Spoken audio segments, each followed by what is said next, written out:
Hello, everybody, and welcome to The Block presented by Around the Block Network. We got a really good show for you guys, and as always, we're going to start with some headlines for you in the making, and we're going to go to the NHL. So, the Pittsburgh Penguins obviously got bounced out of the first round of the NHL playoffs, but they did decide to sign one of their valued players, and Brian Rust. And Russ got a new deal worth about $30 million, and it's going to run all the way through the 2027-28 season. It's an average value about $5.12 million, and for a guy who just turned 30 years old, it's a pretty long deal, almost about 6 years. Previously, Rust was making about 3.5 million. Obviously, got a little bit more money. And the Penguins have a ton of cap already tied in with guys like Evgeny Malkin, Sidney Crosby, who's going to be playing for a little bit longer. But if you look at Russ, it's really worth the signing. I mean, in 50 games this year, he had 58 points. And then you look at the overall performance in the playoffs, he was one of their highest point getters, having 8 points in 7 playoff games. So pretty impressive resume for Brian Rust. And especially for a guy who's just turned 30. So good signing by the Penguins there. Long signing, but hopefully it will work out for them in the long haul. So now we're going to move over to our next one, to the NLL. The National Lacrosse League is actually closing in on their final here. The number one seed Buffalo Bandits were able to punch their ticket into the finals with a win the other night against the Toronto Rock. The Bandits will be awaiting the winner of the Seals and Mammoths tomorrow night, and they will go and compete for the championship. Buffalo is looking to win their first championship, or their recent championship, since the 2008 season. Over to golf, we have Tiger Woods, and he made it into the weekend with the PGA Championship, but ultimately pulled out of the tournament due to some knee issues. We got to remember in 2021, around February, Woods was in a terrible car accident, suffering major injuries, especially to his leg and his knee. So, after a bunch of surgeries and replacements, a lot of people were questioning, would he ever get back to the field? Well, he did ultimately, has had has a little success in the tournaments, but at the end of the day, he pulled out of this one, especially one of the biggest tournaments of the year. So the question going forward is going to be, can Tiger get healthy enough to finish golf tournaments down the road? And then finally, the last one of their nice little updates we've got going on, we've got the match. That's right. No pro golfers in this match going forward. We have Tom Brady and Aaron Rodgers teaming up against Josh Allen and Patrick Mahomes, and Capital One's the match. The Young Guns are actually the underdogs right now, which is pretty interesting, but it seems like a high risk, high reward if you're going to be betting on it going forward. Actually, the other day, Mahomes and Allen received high praise from Pat McAfee on the Pat McAfee show. Pat talked about Allen's golf game, telling viewers that he's just a good athlete in general. He can really succeed in any sport because he's got that competitive mind. They were talking about him, how Allen was in Buffalo the other day playing for Micah Hyde's charity baseball, softball event, and he was just crushing, home run after home run. Pretty cool, athletic guy there. And then same thing with Patrick Mahomes. We've seen him in celebrity golf tournaments, and he may not be the most consistent compared to Brady and Rodgers, but he's got that competitiveness, and he's just an overall athlete. So that's going to conclude our major headlines today, and we're going to get right into the hockey segment. And I'm actually going to be on that one with Sam. So let's get into it.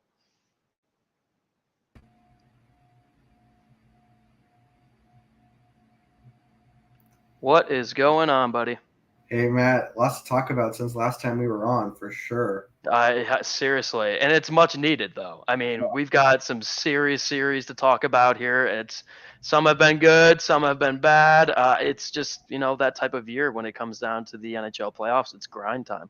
Yeah, absolutely. Let's just get right into it. Our first matchup here, the Lightning and the Panthers. And I mean, this has been one of the shocks of the whole playoffs, to be honest. I thought this would be the series of the whole round, to be honest. It has just been a dud. Lightning have just looked like the far and away the better team so far through 3 games. Yeah, I agree with you, and especially when they started off on the road, getting 2 games on the road. That's really the defining factor anytime you have a series, whether it's NBA, NHL. MLB is once the away team gets a win on the road, the first one, that's when you can start, really thinking about is this team going to be able to move on and stuff? And they were able to do that within the first two games. And then today they continued their dominance with a 5-1 victory, and just a lot of points overall for the Lightning. It seems like this number one offense though from the Panthers just went nowhere. I don't know if it's necessarily the defensive mind of Tampa, or I personally think it's their goalie Vasilevsky. I mean, he's just been outstanding year in and year out. That's why they're the back-to-back Stanley Cup champions. Yeah, I mean, as a Panthers fan looking at this, it's definitely a lot of frustration, but it's mostly just disappointment. Like, this team, like, we thought this would be such a good series, so competitive, so fiery. Like, these teams don't like each other. We thought there'd be such competitiveness. It just doesn't look like they don't look like the same team from the regular season, right? No. There were questions going into the playoffs for the Panthers for sure, mostly goaltending and defense. The goaltending and defense has been fine as a whole. Their offense, which was the best the league has seen in 25 years, has just vanished. One goal in the last 3 games. Like, credit to Tampa for sure for playing a good style, and Vasilevsky in particular for being an excellent goaltender. But this doesn't look like the same team. Yeah, it really doesn't, and especially with all the moves they made towards the end of the regular season to go on a run and potentially get to the Stanley Cup final.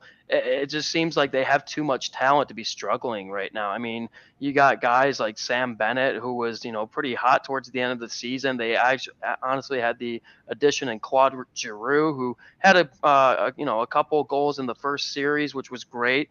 That veteran presence that you want, but it seems like they're struggling. To me, I think it's more them overthinking things. They just need to get back to simple hockey than it is about getting fancier and stuff. They have the team. They have the team through top to bottom. I don't think they have to worry about it too much. They just can't overthink it. You just got to play the game, especially against a team where you're playing the Tampa Bay Lightning, and they've got some, really good veteran presence on that team. Like I said, back-to-back Stanley Cup champions. So these guys know what it takes. I mean, you guys got like Ryan McDonough out there, Nikita Kucherov, Steven Stamkos, Victor Hedman, even the addition of Corey Perry, like we were talking about a little bit before. I'm not a huge fan of him, but at the end of the day, he's the type of guy you want in the playoffs. He'll be able to make his precise passes. He knows how to read the game and the energy and last throughout the series. So I don't know if it's the lack of experience for Florida, even though they do have a bunch of guys that have been in the playoffs in years prior. I don't really know what they have to do going forward. Yeah, I mean, it's almost unfathomable. Like, I think the one thing I've touched on a lot earlier, and I've wrote a few articles about this, their special teams just it looks terrible, just absolutely atrocious. They don't look like a playoff team with these special teams. They look like not just a lottery team, a bottom 5 lottery team with these special teams. Tonight in the game, earlier this afternoon, they got their first power play goal of the entire playoffs. They're now 1 for 26 on the power play.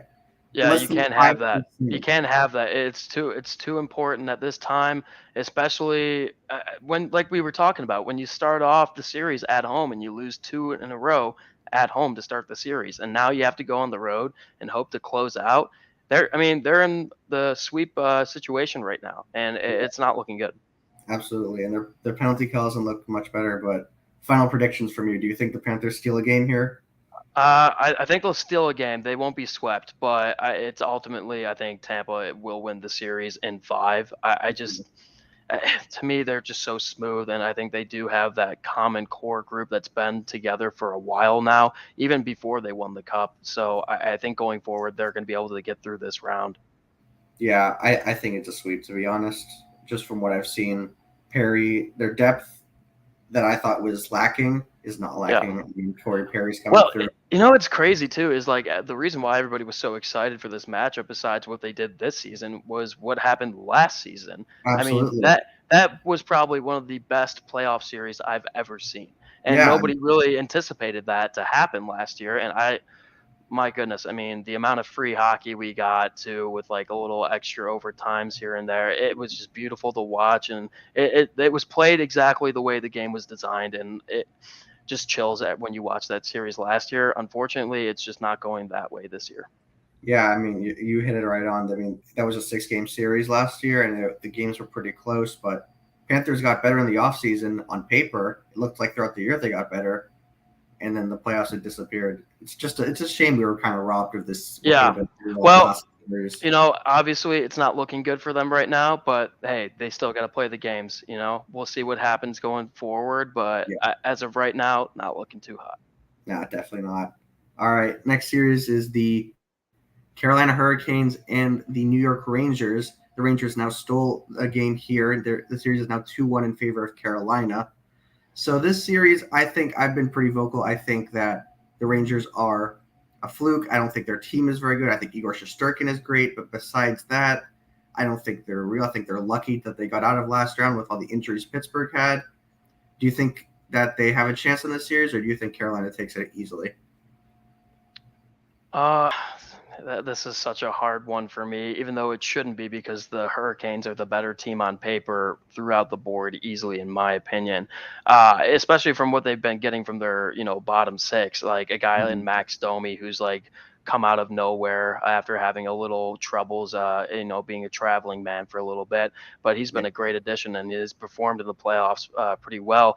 The only thing I have to say right now, and it's very early in this playoffs, but the Rangers just don't lose at home. And if they can win this next game and get it to a tie game, you got to remember they came off a little, they were flaring a little bit in game one. I think they got the first goal, if I do recall, and it seemed like they were all over them for a little bit, but ultimately Carolina came back in that game and won.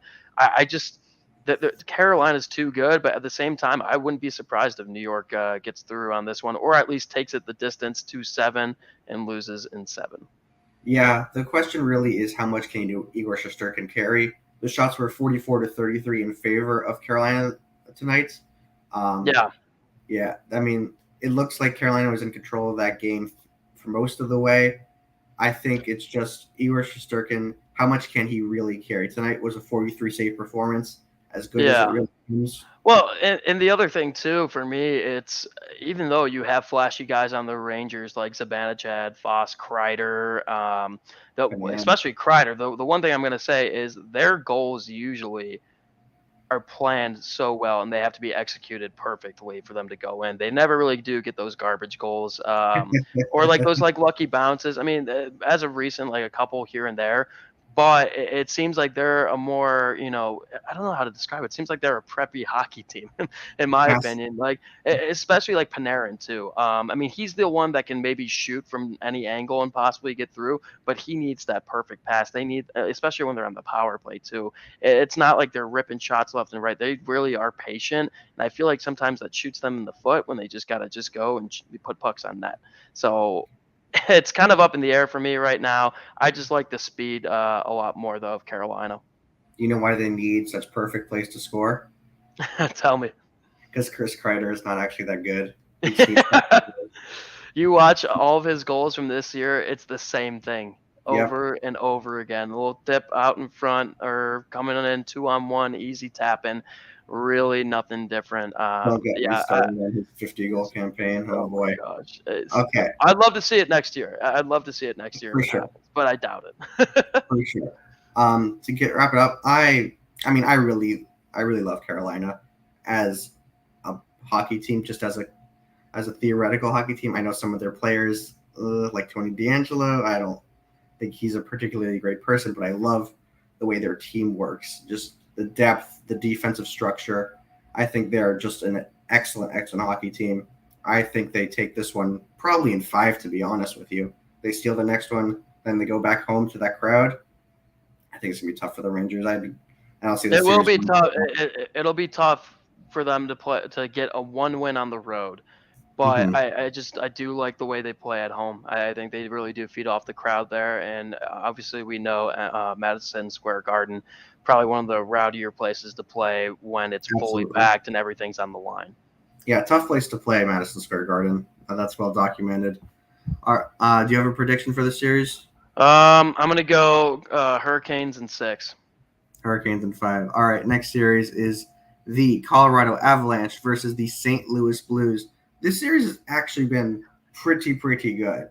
It's fun, and I mean, when I give my prediction, obviously it's not going to be the fan favorite. I really do like the Blues in this one. I Really? know it's a little different out there, but I just like their style a little bit better. I like, especially I think Binghamton. He's gotten a little bit better. Obviously, and like at the end of the day too, you look at these scores.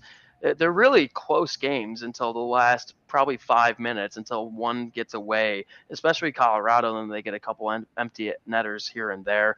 They are the better team by far. Don't get me wrong. Colorado is the team to beat, I believe, coming out of the West. And that goes for the other series too in Calgary and Edmonton. But I do think that St. Louis can make some noise in this one too. Honestly, if you're watching these playoffs and you don't think Colorado is right now the favorite to win the cup, I don't know what to tell you.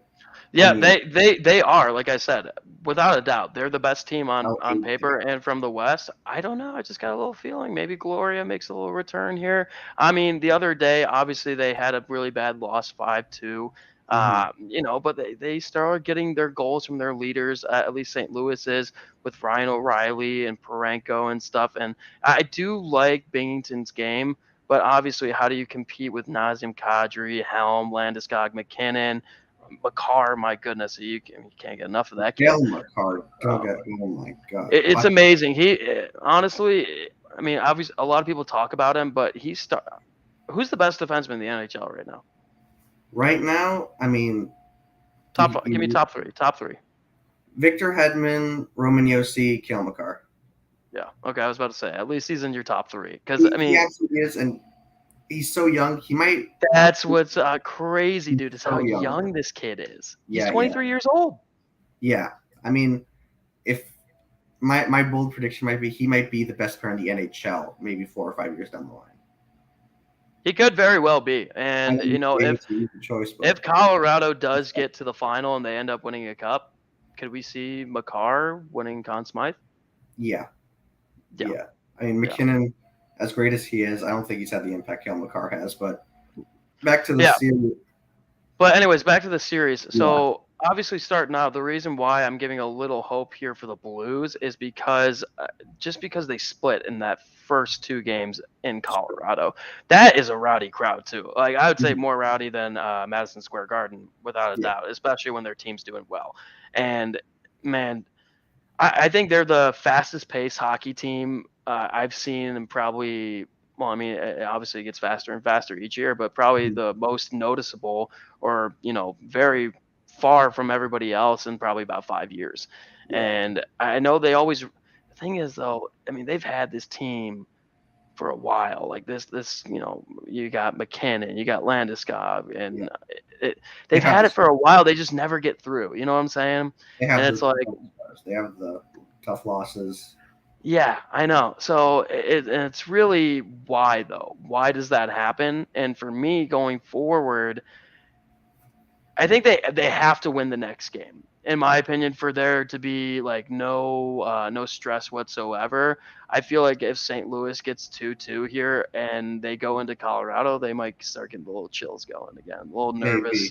Sensation, sweating a little bit, being like, oh my gosh, are we going through this again? St. Louis obviously winning the cup 3 years ago, I believe. 3 years ago. 3 years ago. So once again, they've got a bunch of guys on there who have won a cup in the recent years, and that's why I'm giving them a little hope. Absolutely. I mean, I think what St. Louis's best chance was having Bennington have the 2019 cup run repeated, sort of an encore of that. But now with Bennington injured and he's out for the rest of the series, I don't think Ville Husso can stand up as good as he was this year. They were hot coming into the playoffs. They impressed me with their win over the Minnesota Wild. They were kind of a sleeper team. I don't think they can do it without Bennington. I mean, yeah, I agree. So I'll say Colorado in 6. Blues in 7. Let's see. Let's go. I love it. All right. Our last series of the playoffs. The best series of this round. The best series in all of hockey. The Battle of Alberta. And absolutely outstanding. From the actual play of the game and then everything outside in the media, this is everything you dream about. No, this series has been extraordinary. This is, I think, the series of the round here. I think, whether the emotions are high throughout, the skill level is unbelievable. Calgary might be the better team, but the Oilers have Connor McDavid, and we get to watch Connor McDavid for the series. Listen, I've said this before and over again. No matter what your team is in the playoffs, Connor McDavid can solely win you a series if needed to. Absolutely. So that's why I'm never counting them out. Really never counting them out. So, but that first game, my goodness, how many heart attacks do you need? For both sides. Yeah, they have another game scheduled in about an hour. We'll see who gets the edge there. It's a tied series right now. We're going to be really excited for this matchup coming up. How do you think the series goes? So in my bracket, I did one bracket this year. I've got Calgary going to the Cup. Yeah. I think I still have them going to the Cup. So I'm gonna go with Calgary. I do love everything that's happened here, though, solely off of just all the excitement about it, all the chirping of like Evander Kane and his money situation. I think that's pretty funny. So no, I think it's been great, and I love everything about it. Yeah, so I'm gonna go Calgary, but I think it's gonna be 1-1 right now. Calgary in 6. All right. This has been an excellent series. I think this will go 7 regardless. I think it's going to come down to that last game. I thought Calgary was a really, really strong Cup contender coming into the playoffs. That series against Dallas kind of scared me. They played well, but they let that team stick around that they probably should not have let stick around. I think, prediction, whoever wins this series will go to the Cup. You think that even if it's the Oilers, whoever wins this series will go to the Cup. I don't think I think Colorado will choke, and if any of these teams have to take on St. Louis, I just have a feeling. Stopping McDavid, that McDavid Kane line has been fabulous. Even last series been great. But also too, you still got Draisaitl there. Yeah, you've got veteran presence there in Duncan Keith. He's a older guy at the defensive core, and I think he's been a solid fit for him. I know he's a lot older, and everybody's like, oh, he looks slower and that type of stuff. He's won a Cup. He knows what it takes. That's all I'm going to say going forward. Okay. Well, I think the big thing here is the goaltending and the defense on the back end for the Edmonton Oilers. We saw in the first game, this is going to be a high-scoring series. Oh, yeah, without a doubt. I know Markstrom's been, he had some solid games in that first series against Dallas, though. Yeah, that's hands down. He's been, I think he's the better out of the two goalies in this series by far. Not really it's Smith, right? For the Oilers. Or it could be Koskinen, depending on who they go with. Mainly Smith, though, if I'm correct. So yes. I don't trust him enough. But at the end of the day, I'm not counting out McDavid. So right. And definitely either way, Calgary in 6. I'll say Calgary in 7. I like their depth scoring. I think it's going to be too much for Smith or Koskinen to handle. Gotcha. All right. Last thing I want to touch on is the draft lottery. We had results come in. Montreal gets the first pick, which means in all likeliness they will get Shane Wright here. Do you think this is the right fit for Shane Wright going to Montreal? When is a perfect fit going to happen for a team that finishes dead last? It's so hard because it all depends on the management in this scenario. Because if you are going to just take this kid and throw him up there and expect everything to form around him, it's going to be hell for him, and it's not going to work out. You got to be patient with these young kids, especially when you have no depth and no talent basically on your team whatsoever. We've seen this I've seen it firsthand with the Sabres. Not necessarily having the first overall pick when we took Sam Reinhart and Jack Eichel, but we expected so much of those guys right off the bat. And all we did off the bat, we then went out, signed a bunch of players, and expected greatness right off the bat. And from a general management and coaching, a bunch of coaches that just did not work out. So you really do have to take your time with it. Make sure you have the right personnel in the room to handle this. And, as of recent, they've done that in Buffalo with Darlene and with Owen Power. Obviously, Power could have came out and not go back to college to start the year, but he ended up doing that. And I'm pretty sure the Sabres were pretty happy with him doing that. Let him get some games in. Let this team develop in the NHL before you bring in the young kid. Have him feel a little bit easier stepping into the NHL game level. So I think with Montreal right now, it's a toss-up. I really don't know too much about their future plans going forward besides Shane Wright. So they have to take their time with it. Obviously, he's going to play, but do not get overboard on this kid. I know how the Montreal media is. I just hope the general management and the coaching staff there really do everything they can to make it easier for this kid. Yeah, you hit it right on. This is a high ceiling but low floor potential for Shane Wright. I mean, best case scenario, he marks the new era of the franchise. He's a star. Ken Hughes and the new management build the right way around him.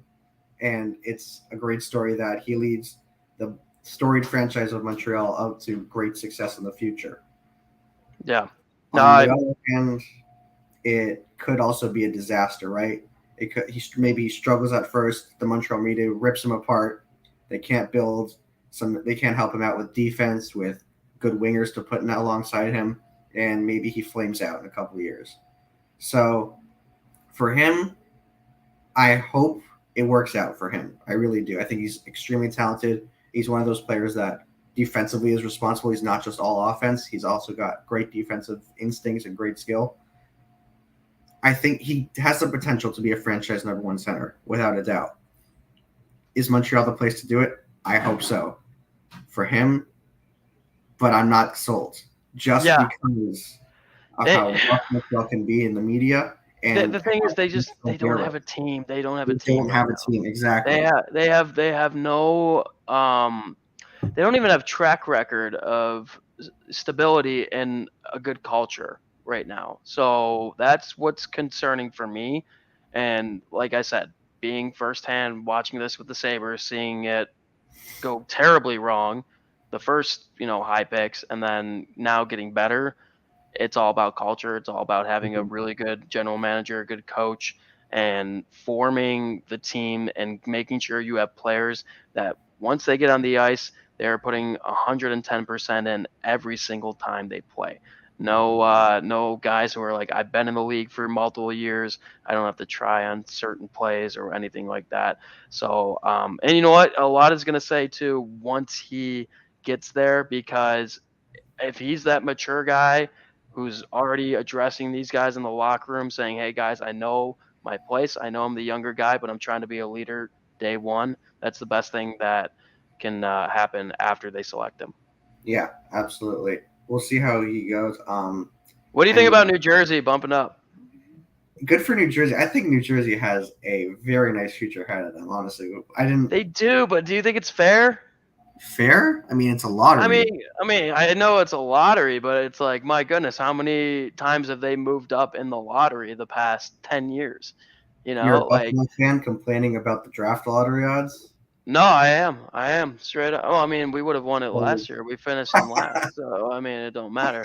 I'm not a big draft lottery guy, especially like all across the entire country and world. Like, I don't think the NBA should have one. I know they're worried about tanking and stuff, but listen, some teams just need it badly. They need it really bad. Yeah, so we'll see what happens. Yeah, I mean, they're going to select hopefully a winger to go alongside Jack Hughes and build something really interesting there for years to come. Yeah. Yeah, So good. I mean, they do have a great team coming up. They just need a couple more pieces, and I know maybe they're a little uncertain at their head coaching position. I know mhm, Lindy Ruff, I believe his contract ended this year, yeah. or I don't know if they've had talks of bringing him back, or if they said they are not bringing him back yet. And I know Barry Trotz is out there, so We who should. knows? A lot of teams should be looking at Barry Trotz. I know. Yeah. All right, so that's Just going to wrap it up for us here. Thanks to everyone for tuning in, and Matt, take it away. all right.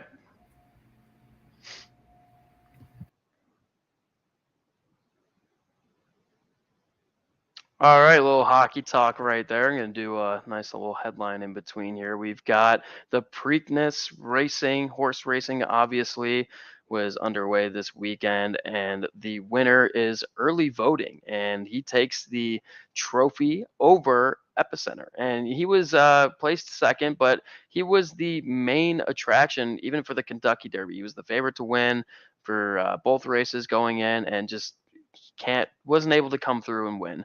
Obviously, we all know what happened in the Kentucky Derby, the madness of the worst odds horse to come through and win. It happened. So, but anyways, early voting was able to get the win at the Preakness Stakes by I believe half a second. So pretty impressive stuff going on there. But now we got a pretty good group, and we're gonna do some football talk. So I can't wait for this. Let's head on over there.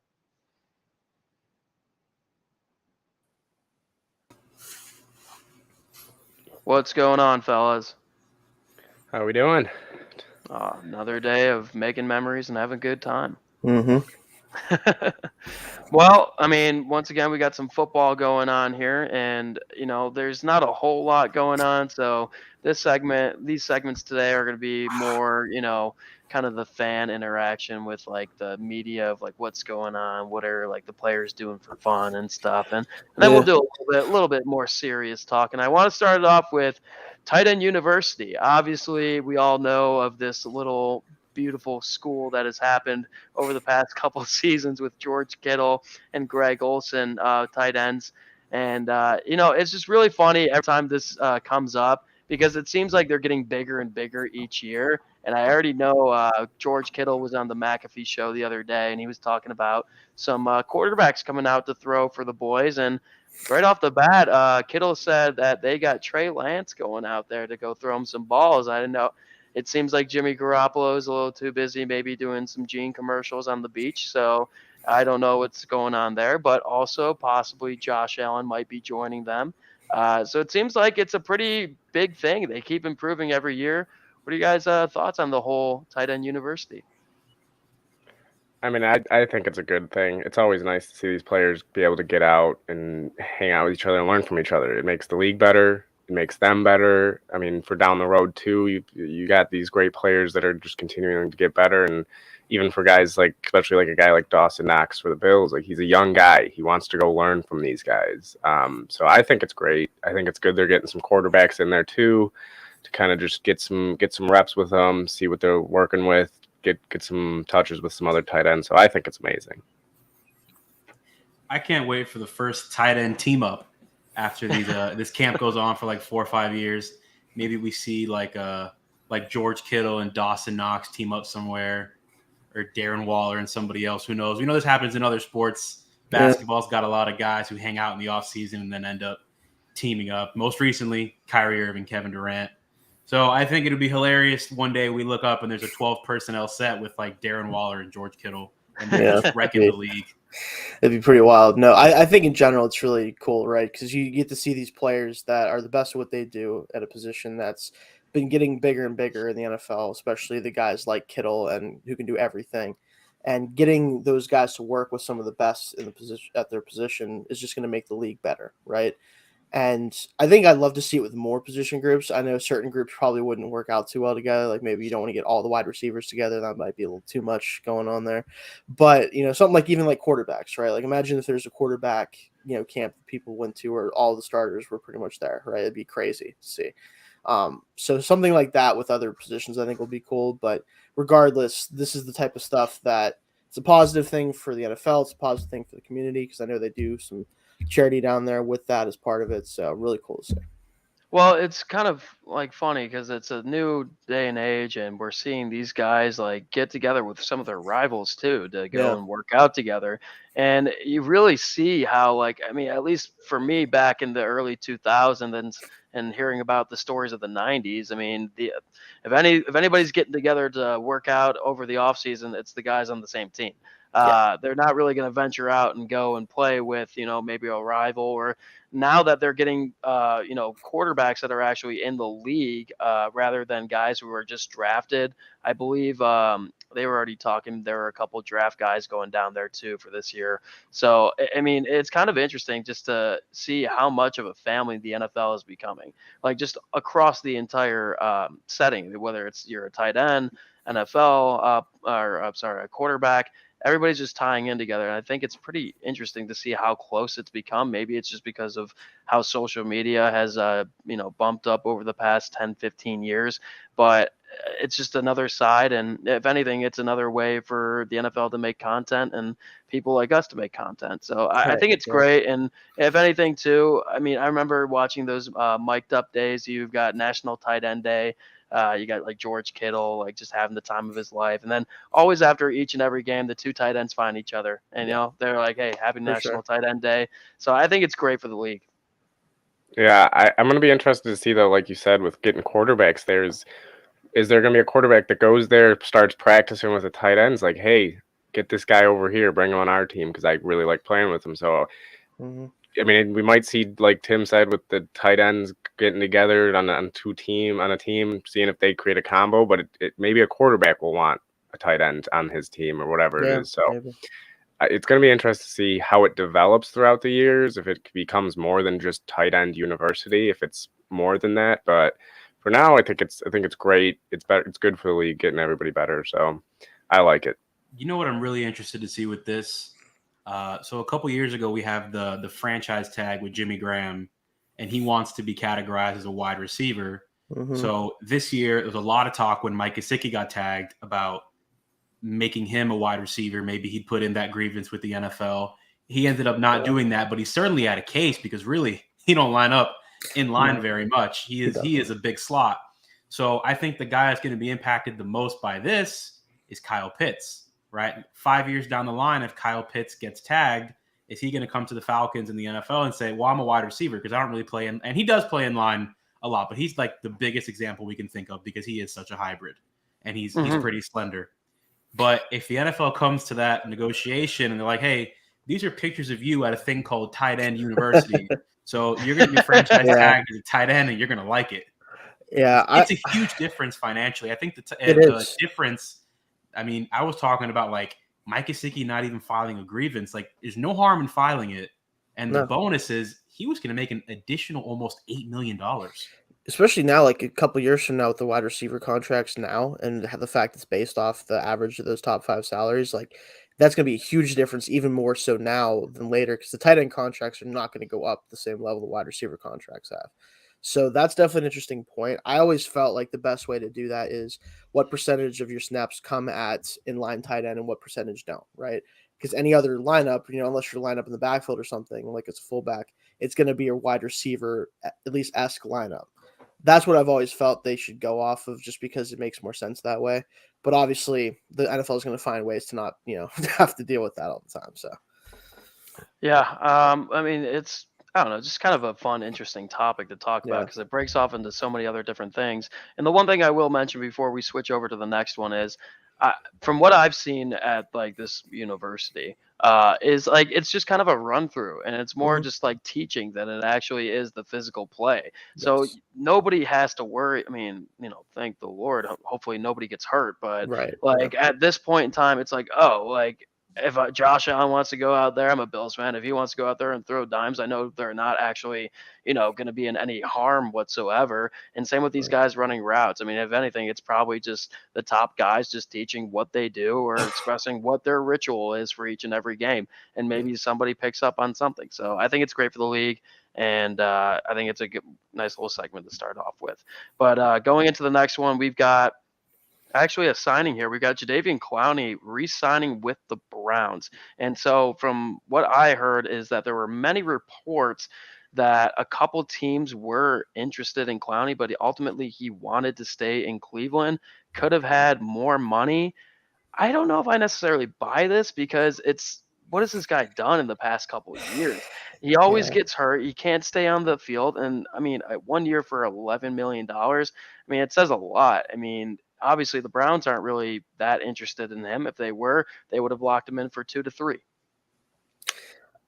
I think it's tough because as a Steelers fan, right? Like watching the Browns last year, Clowney had his best year in a couple of years, right? He did. He had a good year on that line overall. But he's still at best like a middling number 2 pass rusher on most days, and then occasionally he shows flashes of being better than that. And he's a good run defender overall, right? He pretty much has always been good with that.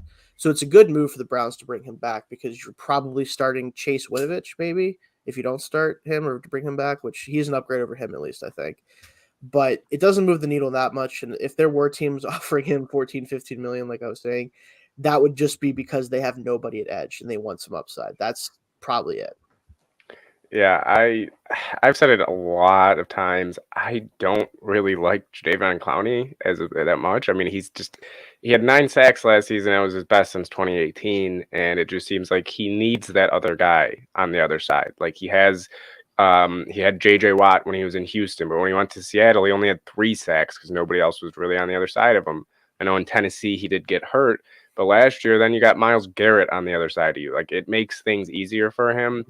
I've never been a big fan of him as really a player. I mean, he hasn't had above 40 tackles in a season since 2018. And it's just, I never saw the appeal in him, giving him that much money or anything. I don't think, like Shane said, I don't think it moves the needle that much. I mean, the Browns are still, they got bigger things to worry about than getting a number 2 edge rusher. So it will help their defense, but it's not going to help them to the point where I'm going to be like moving them up 5 spots in the defense rankings or anything like that. He's 29 now. He's going into his, I believe, 9th season. He's like Matt said, he had a lot of injuries. I don't know how much more he can really produce. I mean, how much better can you get? In his best season was 9.5 sacks. I mean, well, real quick too, if there were other teams offering him a multi-year deal, why wouldn't you take that? Especially with your history. Like I understand if you have that. Go for it. Go for it. I'll let Tim go on this one. Jadeveon Clowney doesn't like to show up for off-season work. Look at the dates he has signed. Yep. All of these last 3 contracts. He doesn't like to show up to team activities. And he wants the excuse, like if he's on the team and it doesn't show up, it's a bad look. I know a lot of teams don't really care if you don't show up for the voluntary stuff. Some really do. But Jadeveon doesn't want to deal with that. Jadeveon wants to chill out in the offseason, and he very much does. This is like the earliest he's signed in 3 years. I mean, he pushes that all the way to the brink of camp, sometimes into camp. I mean, he just doesn't like to do the work in the offseason. It's tough with him because he obviously the physical gifts he's always had, right? That's why he was drafted first overall. It was splash plays, physical upside, all that stuff. And he still has some of those traits. The problem has always been he's not a true edge rusher that just wins one-on-ones even very well. Doesn't have a huge diverse set of pass rush moves. He's a good athlete, he's strong, he'll run through people occasionally. He's a good run defender because of that. He doesn't move the needle as a pass rusher that much, and having Garrett on the other side of him allows him to at least make enough of an impact that you can justify him being your second edge rusher, right? The other teams that would have been offering him, either he would have been asked to be more of a number 1 or at least a high-end number 2 kind of guy, or compete to be, who could be the best guy on that edge rush. He's not going to have to do that here. I think that's another reason why he wanted to come back, because he knew he has his best chance of success staying with Garrett in that defense.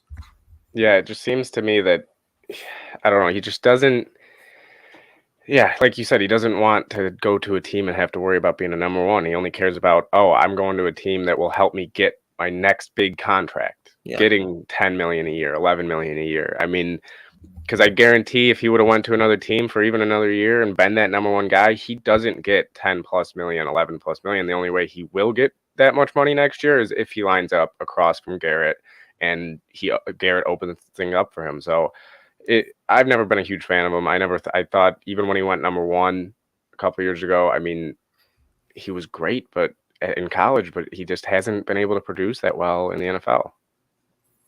Yeah, I completely agree with you. And it's just For me, the 1-year deal, just going back, knowing that he's got Garrett and a pretty solid defense around him, shows me laziness, shows me no drive. So, Mhm. like I said from the beginning, I kind of surprised to hear that there were other teams involved. I don't know if I necessarily believe it because just based off of this guy's resume over the past couple of years, I would not want him. Doesn't seem like a leader at all, even if he say has a decent season. Not worth it in my opinion. But with that, oh, and I will mention our producer Jake Burkett left a nice little quote in there. He said Clowny wouldn't be able to make DE University, so probably be Yeah, late or he'd stay home. never show up. He wouldn't put an application. I don't think. All right, well, let's end that one and let's get into one of the big conversations of the day. I want to go through the AFC divisions, and I want all the picks from you guys. I want who's going to win each division, who's going to come in what place. Let's start off with the AFC North. Let's go bottom to top here. So, Shoop, you're up first, buddy. I mean, this division is very interesting to me. Obviously, you have a very good team in Cincy who made it to the Super Bowl last year, but I am not sold on them. I know a lot of people are feeling the same way. I feel like they got a little lucky against Kansas City in that AFC Championship to make it. But the number one team that people are sleeping on this year is the Baltimore Ravens. They should win this division if they can stay healthy, because last year that was their number one issue. They couldn't stay healthy. They couldn't keep the guys on the field, and everybody's forgetting who Lamar Jackson is here. He had missed some games last year, but everybody's forgetting who he is. I know they don't really have the best receiving core, but they still have Mark Andrews. They're a running team anyways, so why would they need that number one that's like a Stephon Diggs or Devontae Adams? They don't need that great of players. I like Bateman, I think he can turn into maybe a number one day, potentially. But, I mean, they got the defense. They got the offense. They have a coach who's proven to be able to take a team to the Super Bowl. So I think Baltimore comes out of this division, Cincy right behind them. And then depending on how Cleveland's just a mess right now with the whole Deshaun Watson scenario. They gave him all this guaranteed money, and I'm hearing he could be suspended for up to 2 years. I mean, I don't know exactly how true that is, but he's going to be suspended at least for a few games, at least. And it's kind of a mess for me. Pittsburgh, it's going to be interesting to see them. I mean, they have Pickett and Trubisky. You don't really know what Trubisky's going to come out with this year. Is it going to be that Trubisky that everybody loved, that he led him to the playoffs, Chicago to the playoffs, or is it going to be the Trubisky that got released and they had to go to Buffalo for a year? So it's going to be an interesting division with Cleveland, Pittsburgh. They're going to be up in the air with how they do. I'm not really sure what to expect from them this year. Cincy, I just don't think they're going to have enough this year. I understand that they have all this talent and they went to the Super Bowl last year, but everybody's forgetting about Baltimore. They had so many injuries last year. So I'm going with Baltimore in the AFC North. I knew I liked you, Ben, even if you were a Celtics fan, but you kind of did steal my whole thing. I was going to go on this big soliloquy about Lamar Jackson like I did a couple weeks ago. But same thing. For me, it comes down to the Ravens, even with some questions at wide receiver, they're really good. People forget these dudes were starting street players against playoff teams last year, and they were 8-3 until Lamar went down. I think Lamar's got to be – is there a quarterback more important to his team's success in the NFL than Lamar Jackson? Maybe Aaron Rodgers, but I do trust that Packers system to squeeze out a couple wins without Aaron, even though it probably wouldn't be too many. I mean, I think without Lamar, the Ravens would win 2 games. And I don't think they won any without him last year. Maybe 1. I think they got 1. The next, for me, I want to put Pittsburgh over Cincinnati because I love that defense and I love Mike Tomlin. But the quarterback situation, the offensive line situation, way too much for me. It's just far too much. So I will put Cincy second. Now, of course, this all changes if the NFL does this gross miscarry of justice and lets Deshaun Watson play 17 games. My Lord, he better not play 17 games. If he does, then I'd firmly put Cleveland fighting for the 2 spot. I'm not huge on Cincinnati, not the biggest Burrow guy. They did improve the offensive line, which is going to help them a ton because it was just so bad last year. But even then, the improvements weren't dramatic except for Lyle Collins. I do think top to bottom, their receiving core is probably the best in the NFL. But on defense, we're looking at a Cincinnati defense and thinking they're better than they are. they got so hot during the playoffs. That defense had like what? They had like 9 takeaways in their 4 playoff games. 9 takeaways, yeah. It was insane. Like, and again, turnovers are not a stat that's year to year sticky. You know, I hate the whole yards thing, but that is a stat that is sticky year to year. The Bengals weren't phenomenal in yards. I think this is probably the most competitive division in terms of fighting for the wild card spot, but I do think the Ravens take it by at least 2 games. Oh, no, I got to talk about my team here in a minute. But I'm going to start by just agreeing with everybody as far as the Ravens is the team I think to beat, mostly because as much as I do believe in a lot of what Cincinnati did last year can be repeated, they got better at their weakest point on the offensive line, but not so much better that I'm willing to put them over a team that's getting pretty much their whole team back from last year, right?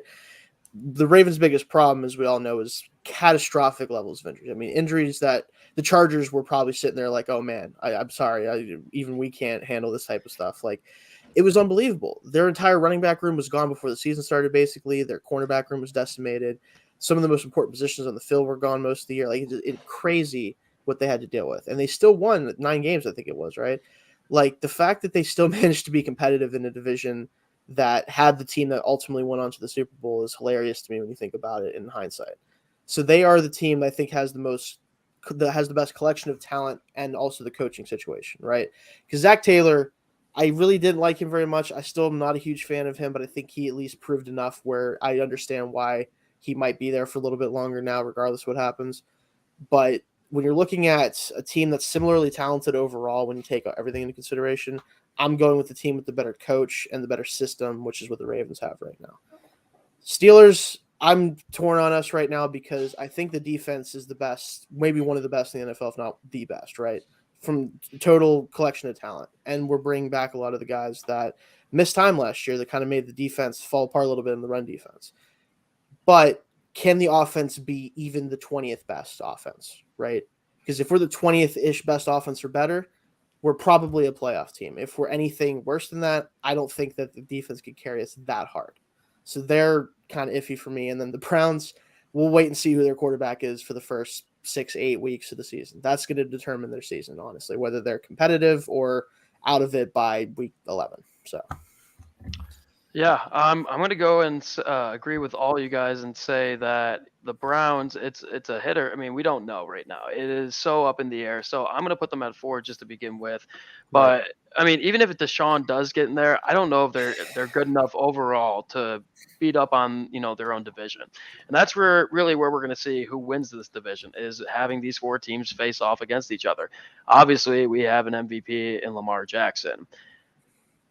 Who is he throwing to though? Who is he? I mean, I'm a big Baker guy. I will say, who is he making these plays to? Listen, I understand he's an MVP guy. I personally love though how much Joe Burrow has, just exploded over the past couple of years. They got lucky. Don't get me wrong. I understand that they got lucky in the playoffs. They had Ryan Tannehill feed their defense 3 interceptions in that first playoff game. But this guy just gets better and better and better. And you got a young kid in Jamar Chase. And if anything, they're just going to keep growing and getting better. I love their run game too. They may not have the best offensive line, even though they've made additions this offseason, but they're going to get better offensively. But ultimately, their defense did not show up in the Super Bowl, which is when it mattered. I still think they're a work in progress. Now, the team I love all the way around from top to bottom are the Pittsburgh Steelers. And the reason why is because they will always have the best defense in that division, hands down, in my opinion. And I believe special teams as well. It's a big flip of the coin on quarterback play. But in my opinion, both of these guys off the bat are better than Roethlisberger from last year. Oh, that's for sure. That's not. It's not even close. He could not throw a bullet dime over 10 yards. He could not. No. And you could see their wide receivers just struggling, trying to keep up with him. Even if they were going downfield, he wasn't taking off at any moment. I think if you bring in Trubisky to start the season, I personally think Trubisky will finish the entire season there. I think Pickett will sit for an entire NFL season. I don't know if Trubisky is going to get back to that top 15 quarterback status. But like Shane, like you were saying, if they are in that top 20 offense era look, if they can somehow pop into the top 16, I think they will be able to beat up on their divisional opponents enough to get them over the top, and then they'll have the winning record in the division. Going forward now, it all depends on regular season schedule alignment, but based off of overall performance in their team, from defense, special teams to offense, I really do like Najee Harris. I really do love that defense. They're very steady. It's crazy. I'm going Steelers winning the division, Cincinnati at 2, Ravens at 3. I know he's the MVP, guys, from a couple years ago. I don't know about that offense. I really don't yet, especially when they're playing against defenses like the Steelers. Maybe the Browns get pretty good, get one game on them, but I'm going to put them at 3, and I have all 3 of those teams going to the playoffs, by the way. And Cleveland, bye-bye. They're done. So that's ending it off there for me. I do have one more last thing real quick. I think the Ravens defense will finish better than the Pittsburgh's defense. I know it's up there. I know it's been up there, but I think they nailed the draft.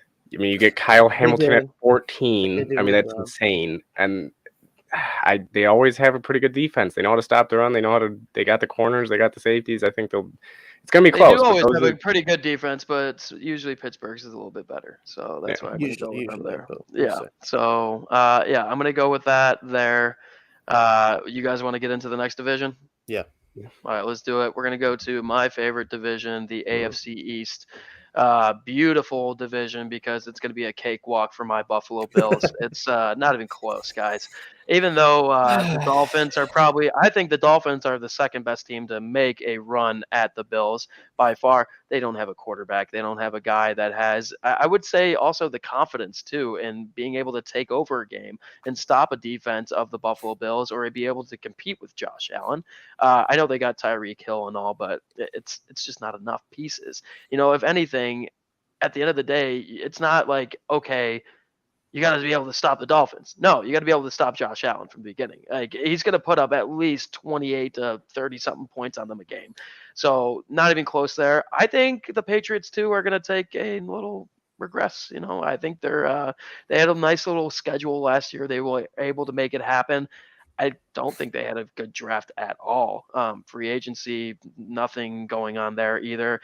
It seems like this might be the complete fall of the Patriots, and maybe Bill Belichick decides to hang them up after this year because I think it's going to be brutal for them. And then it's the Jets. They had a great draft, but they are very young in their process of developing their players.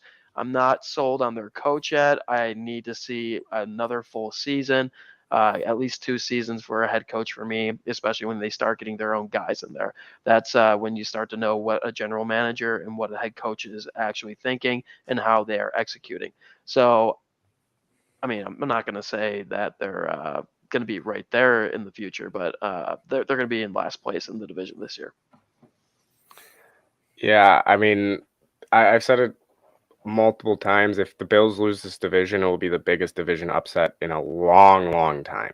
It's the depth wise, this team is even better, I think, than most of these guys' starters. I mean, it's been proven last year. We whooped the Dolphins with our backups. I don't even know how that works. How does your backups crush a starting team? But I do think the Dolphins, obviously, they got some great players this year. My only question is Tua. Can he actually throw the ball downfield for once? I mean, I'm seeing a lot of talk about, he can make every throw. I'm sorry, but he can't. We know he can't. He does not have that strong arm. I don't care how fast Tyreek Hill is. I don't care how fast Jalen Waddle is. The other question is now Tyreek Hill doesn't have Patrick Mahomes. A lot of his big plays were Mahomes keeping the play alive, getting out of the pocket, and finding Hill somehow.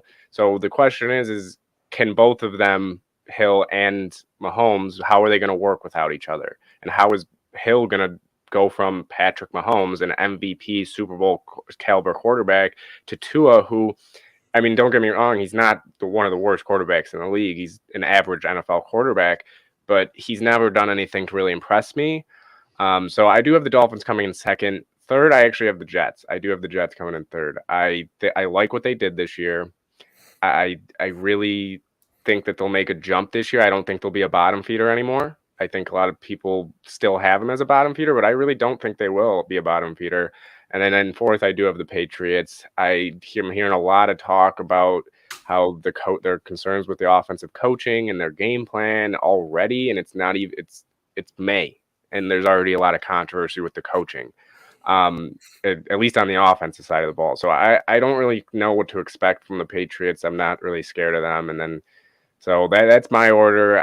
I know a lot of people are going to be thinking the Jets over Patriots is a little bit crazy, but I just am not sold on the Pats at all. I'm going Buffalo 1. I think top to bottom, best roster in the NFL. Them and the Rams feel like they're on a collision course for an awesome Super Bowl battle. To me, Buffalo's season doesn't start till the playoffs. Josh Allen's great. Offensive line's good. Running back room's good enough. Love Diggs. Gabe Davis busted out in the playoffs. Took a defense that was already good. They were playing pretty well without Tre'Davious White. Get him back. Throw Von Miller on there. I mean, let's ride. 2, I do have the Dolphins. I do have that quarterback taking a little bit of a jump. I can tell you right now, regardless of the additions they made, he was going to take a jump simply by the subtraction of the head coach. My God, I've never wasted 3 years so fast in my life. What an absolute disaster. Now, of course, Josh Allen's still going to beat up on them because this is a defense. The defensive staff is very similar outside of the defensive backs coaches. That defensive staff still has yet to figure out how to do anything against Josh Allen. So Bills are still probably going to beat them twice. I think it's definitely closer. In terms of offense, it's going to look a lot different. We're going to the Mike McDaniel wide zone West Coast. Run game's going to be better. Like I said, I think the offense, primarily the quarterback's going to look a lot better. Even if he's not, like, this is going to be it for him. They got 2 first-round picks. It's going to evaluate him this year. If he ain't it, he ain't it. They got 2 picks to do whatever they want to do on offense. Maybe go trade for somebody else. But the offensive line, man. Teron Armstead, Connor Williams, and they have a bunch of young guys in there that they're going to try to figure out those other 3 spots with, including Rob Hunt, who I think is pretty good. But offensive line coach has honestly been my second favorite addition because, look, Emmanuel Jean-Pierre was playing in the NFL as recently as 6 years ago, and he's only been an offensive line assistant for 2 years. That was the guy coaching 23-year-old offensive lineman last year, and you saw it. It was a disaster. I mean, the offensive line, honestly, in my decade plus of watching football, I've never seen a worse one. And that's a lot. That's 32 teams, 10 years, 300 and whatever teams. It was horrid. Austin Jackson had a play against Tampa where he was looking at the scoreboard while the play was going on.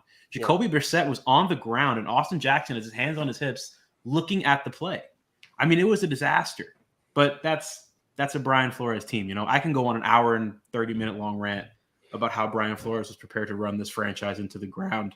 But I do think talent-wise, staff-wise, they brought in a pretty good staff. I think there too. I got the Patriots at 3 for one reason and one reason only. It's Bill Belichick, right? We've seen him turn some not very good players into at least starting caliber players. But the biggest reason why I take the Patriots is because I still believe in that offensive line and that run game, and that's enough to keep them in a lot of these games. They won't be playing a first-place schedule. Thankfully, then they'll play a second-place schedule. 4th, I have the Jets. I'm tired of hearing about how great a coach Robert Saleh is when he has yet to accomplish anything. He had a pretty good defense in San Francisco. I acknowledge that. They also had really good players, right? I mean, the Jets defense was a disaster. I typically give a coach and a player 3 years if they're new to a position. Like Saleh being a head coach, I usually give them 3 years. Same thing with an NFL quarterback. I give them about 3 years until we know what their peak is. I don't think he's bad, but I think this whole thing of talking about him like he's one of these elite coaches because we like the way he yells on the sideline. I don't get it, right? I just went through a very similar thing in Miami. Brian Flores tried to fight Zach Taylor once, and he became the king of South Florida. I don't care about that. And everyone likes to crap on Zach Wilson, and I get that he was pretty bad, right? He stopped throwing interceptions once they stopped letting him throw the ball, but I do think he's a guy who didn't get to play a lot in college. He was injured for pretty much every year up until his last one. Didn't play a lot of great competition. BYU's schedule in that season was set up to give him a lot of challenges. They played a lot of Pac-12 teams, and I think they had Notre Dame on the schedule. And then, of course, the COVID happened, and a bunch of those schedules got scrapped. So BYU ended up playing who they could fit on the schedule, and it was a bunch of nobodies. I think they played like Western Arkansas or something like that. They were playing a bunch of games at 10:30 p.m. against like almost D2 schools. They finally played Coastal on like 4 days' notice, and he didn't look very good. I think he was always going to be a prospect who was going to take time, which why I never understood rushing him into start, especially in a compressed time when you're still worrying about COVID and all that this season. Not a lot of practice time. Not a great offensive line with the Jets, but they have been slowly improving. I think he takes a step. I think I like a lot of their young guys, but I still don't know if it's enough to get out of last place. To be fair, in terms of talent, this is a pretty good division. It's nowhere near the best, but it's also nowhere near the worst. Buffalo, Miami, and New England do have some pretty good top-tier players. Still way too young, too early for the Jets. Yeah, I'll keep it pretty short. Buffalo might be the best team in the NFL. We'll see from top to bottom. They're bringing back most of the number one defense in the NFL last year, at least in yards. So that's kind of hard to compete with. Josh Allen went supernova in the playoffs, so we'll see how much of that carries over. I think at least a good bit of it. Don't really have any questions about them at this point. I'm pretty much just banking on health for them. That's going to be their biggest thing. The Dolphins are pretty much kind of by default number 2 for me, kind of like for you guys, where like they improved a lot of the areas that I think they had to get an idea if Tua is going to be the guy. I've kind of said from the beginning, I don't think he ever will be, because I don't think he has the talent level to do it personally. I think the offense they're going to try to run will work for him. I think he'll be able to produce the best numbers of his career, but it's going to be how much of it was him making stuff happen versus his teammates. I don't think it'll be enough to convince them that he'll actually be the guy for the next 5, 6, 7 years. Their defense is still going to be pretty good. I like a lot of the players that are still there. You mentioned, Tim, that most of the staff is back, which is good for them. So they're kind of by default the number 2 team. I do have the Jets as well at 3, like Ben had, because as much as the Bill Belichick effect is still a thing, I don't think it's nearly as much of a thing as it was 5, 10 years ago. That team just doesn't feel like it's prepared to go on any sort of competitive run right now. The fact that Matt Patricia and Joe Judge are the 2 leading candidates to call this offense kind of knocks like 4 wins off of them for me immediately. Just for me thinking, okay, they're going to screw that up somehow, right? Like, it's not like they have this uber talented offense that they can get away with stuff. Like, I don't believe in them to score enough points, even if the running game is still fine. And then, like I said, the Patriots, I already talked about them. The Jets, I like everything they did pretty much this entire offseason. I think that if Wilson is at least a average quarterback in year 2 with what they provided him, and the offensive line can be healthy and actually play together for the entire year, they're going to be at least good enough to kind of be in that middle, like 8-9, 9-8 level possibly, because I don't think that schedule is going to be that tough for that division in general. So I could see them sneaking like 8-9 wins and the Patriots coming in just below them. Well, one last thing I got about Tua. The only thing is there was a reason that the Dolphins were looking at Deshaun Watson for a little bit. That's all I'll say. Yeah. I still don't think even the organization sold, and if he doesn't get off to a good start in those first couple games, there's going to be a lot of criticism towards him if they can't get off to a very good start. So that's the other reason why the Dolphins, they're number 2 in the division here, but that's going to be the thing holding them back, I think, from the playoffs is, can Tua do it? Yeah, and it's so hard too, because you watch this guy in the offseason. I would say he's probably one of the most well-spoken individuals I've ever seen at the podium and stuff. You kind of, I mean, I'm not rooting for the guy by any means, but he's doing everything he can. I just don't think so. he has what it takes to survive and get to the top of a division, like especially when you got a giant like the Bills there. It's extremely, especially the AFC, it's just extremely competitive. I just don't think he has it. I don't think he has the quarterback IQ that everybody else does quite yet. And even already rumors of being like, okay, if the Ravens don't pan out over the next couple of years, they're like, okay, let's get Lamar Jackson down to Miami ASAP. So, exactly what you were saying there, Shoop, with the whole Deshaun Watson thing. They haven't been sold on this guy probably since a month after they drafted him. But yeah, all right, let's get into the next division here. I want to break it over to the AFC. Are we going west or are we going south? Let's believe let so. West be last, just that way we can. Okay, so debate let's that. go. Let's go AFC South here. So obviously, there's a lot to go on here with this one for sure. It may not seem like it to a bunch of people out there, but I personally think that might be a little bit closer than some have it written out.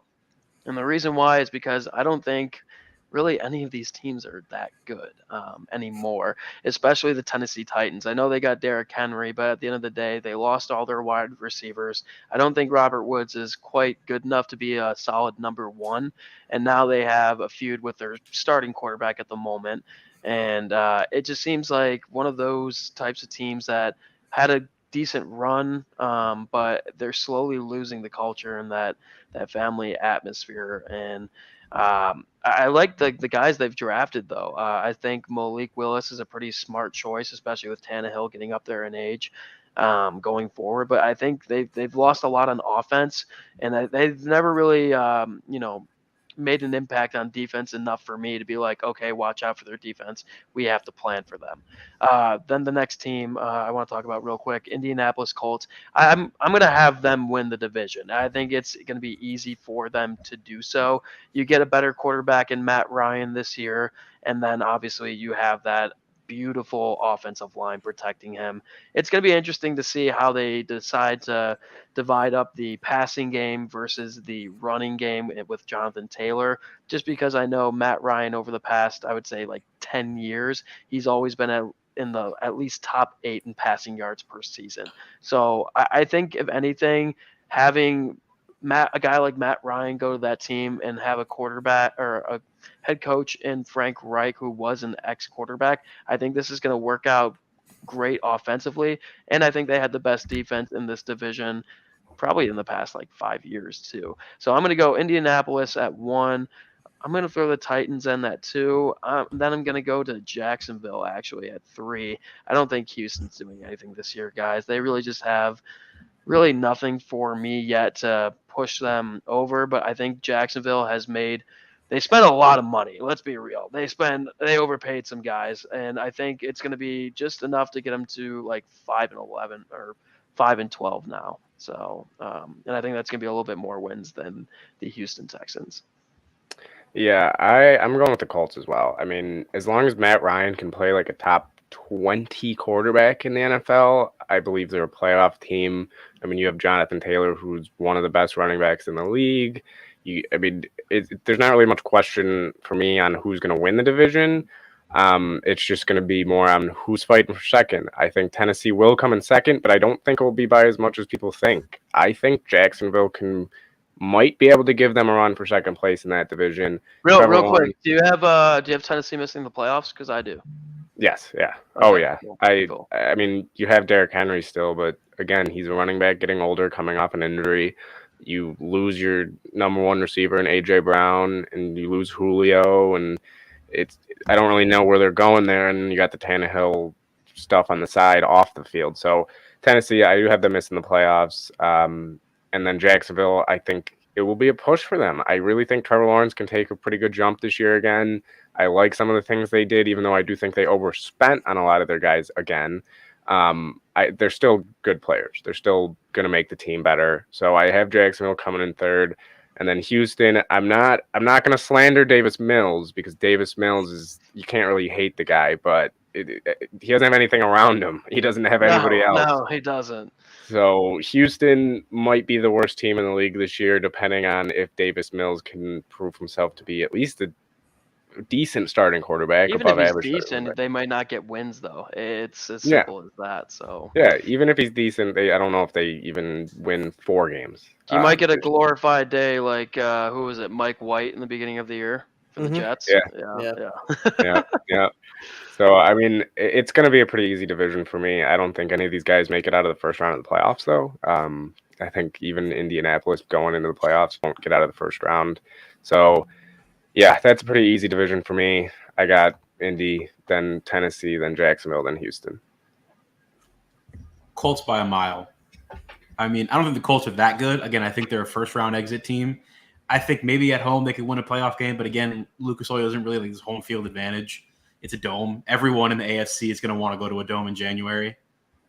I mean, could you imagine being one of these warm weather teams like the Chargers? You don't like fear Raiders? anybody on that team. There's nobody to fear. Yeah, and then like you're thinking, oh man, do I got to go to Kansas City? Oh man, do I got to go to Buffalo? And the scheduled playoff comes out, you're like, no, we're going to Indy in mid-January. I'd be like, thank God. But I still think Colts by a mile. This is probably the most talented offense that Matt Ryan's been on since his MVP year, which is saying a lot because their wide receiver room isn't great outside of Michael Pittman Jr. I don't know why his name just escaped me. His brother plays for Florida State. He does, yeah. But the offensive line, even the questions at left tackle, way better than what he just had in Atlanta. They were playing Cordell Patterson at running back in Atlanta last year, and now he's got a guy who was getting a couple MVP votes and Jonathan Taylor, a couple Offensive Player of the Year votes. I've been talking about Tennessee imploding for a couple years now. I think this is finally the year. It doesn't have much to do with the Tannehill, Malik Willis. I just think they're not that good, and their good players aren't as good as they used to be. I mean, Vrabel's a really good coach. His coordinators are bottom tier. I don't know how they're doing this with such bad coordinators. You're, leaning on an aging running back coming off a serious injury. Tannehill's a little too up and down for my taste. And the offensive line used to be a strength, and now it's a little bit of a question, right? Taylor Lewan's getting older. He's been banged up. Saffold leaves. He went to Buffalo, right? Yep. Roger Saffold goes to Buffalo. Ben Jones, is he still on the team? If he is, he's like 37 years old. Yeah, he's up there. Yeah, for sure. Yeah, they drafted the tackle out of North Dakota State. Again, I don't know why I'm forgetting these guys' names. I did so much work on them in the process. I know who you're talking about. Yeah. Yeah. Once a class passes, I just throw it to the back of my mind. It's hard enough. Yeah. But again, he wasn't very encouraging, especially asking him to switch from left in college to right in the pros. Mm-hmm. The wide receiver room doesn't strike any more fear in me without A.J. Brown. You got a rookie in Treylon Burks and Robert Woods, who I love, one of the most underrated players in football, but he's getting up there and he's coming off an ACL. And Austin Hooper's a good addition. I'll give him that. That's a very nice addition. I like Austin Hooper. I think he's a pretty good player. On defense, you have Harold Landry, Jeffrey Simmons, Kevin Byard, and then a massive drop. Everything else is young players that you're hoping take a step. There's not a lot of proven talent on this team, and the proven talent they do have is just too old. Yeah, Jacksonville. Real quick, you got to remember, Indianapolis also added Stephon Gilmore this year. They're just getting better at defense. Are any of these guys Are any of these guys gonna be able to get past that defense? No way. No. Jacksonville, I like Doug Peterson. I mean, I think he's a good football coach, and I think their roster is a little bit better than number 1 overall pick last year. A lot of that goes to Urban Meyer. A lot of that goes to having a rookie quarterback who struggled. I think Trevor Lawrence is going to be a lot better. I don't know if they're going to be a lot better. I think they'll probably double their wins easily. Maybe triple them because they won, 2 games? Yeah. I believe it was 2. Yeah, it was 1 with Urban, 1 without. So I think they might triple their wins, right? They can go 6-11 easy, but they're still not very good. But I think it's a very positive first step towards them, especially if Trevor Lawrence looks like, the prince that we were promised. The Texans are a joke franchise. They're not a serious franchise. Punt them into the dust if you have to. Send them into the sun. What they're doing to these coaches is embarrassing, right? David Culley, here, have a big payday to lose. Lovie Smith, have a big payday to lose. Look, they want to hire Josh McCown as their coach, and they've wanted to for 2 years. Just, grow a pair and do it already. The media is going to kill them. I get it. Everyone's going to lose their minds. It's going to be the number 1 topic on First Take for 5 days. Just do it. If it's the way you want your franchise to go, just do it. Paying these guys tens of millions of dollars to just sit there and lose games. And then the shining star of last season was the fact that Davis Mills wasn't horrible. He had a couple really nice throws throughout the season. And instead of surrounding him with talent to see if maybe he can be a franchise quarterback, you draft 2 defensive players in the first round. Yeah. And I like them. I think Stingley's going to be a star. But, man, you have an opportunity to maybe go straight from Deshaun Watson to another franchise quarterback, and you completely set him up for failure. So, not a serious franchise. I will echo the Colts love here. I think that they're the only playoff caliber roster, right? So at the end of the day, regardless of how you feel about what Tennessee pulled off last year being the number 1 seed, despite all doubt and everything, I think that the worst thing that can happen for Titans did, where they did not get any better from last season, right? They had a great run to get them to where they got, but you saw in the playoffs, it all fell apart. Henry didn't look the same coming back from his injury. I don't know if he's ever going to be quite the same guy that he was a couple years ago. He's still a great player. He'll be a great player, but you can't rely on him to carry your offense to 10, 11 wins like he did for them before. Their defense, outside of a few players, very questionable. I actually think there's a chance the Jaguars could finish ahead of them simply because they have an actual NFL head coach this year. As much as I'm not the biggest Doug Peterson fan overall, he's a much better coach than they've had in a while. And also they have adults that are running this team right now. Basically, that's what it comes down to. I mean, the Urban Meyer situation is something we'll talk about forever because it was just so hilariously bad in every possible way. But going from that and still winning 2 games, not going winless in that season is kind of hilarious, honestly. Like, I'd actually give them pretty good credit for that, especially because one of the wins came with him coaching that team. Don't remind me. Yeah, I know. Yeah.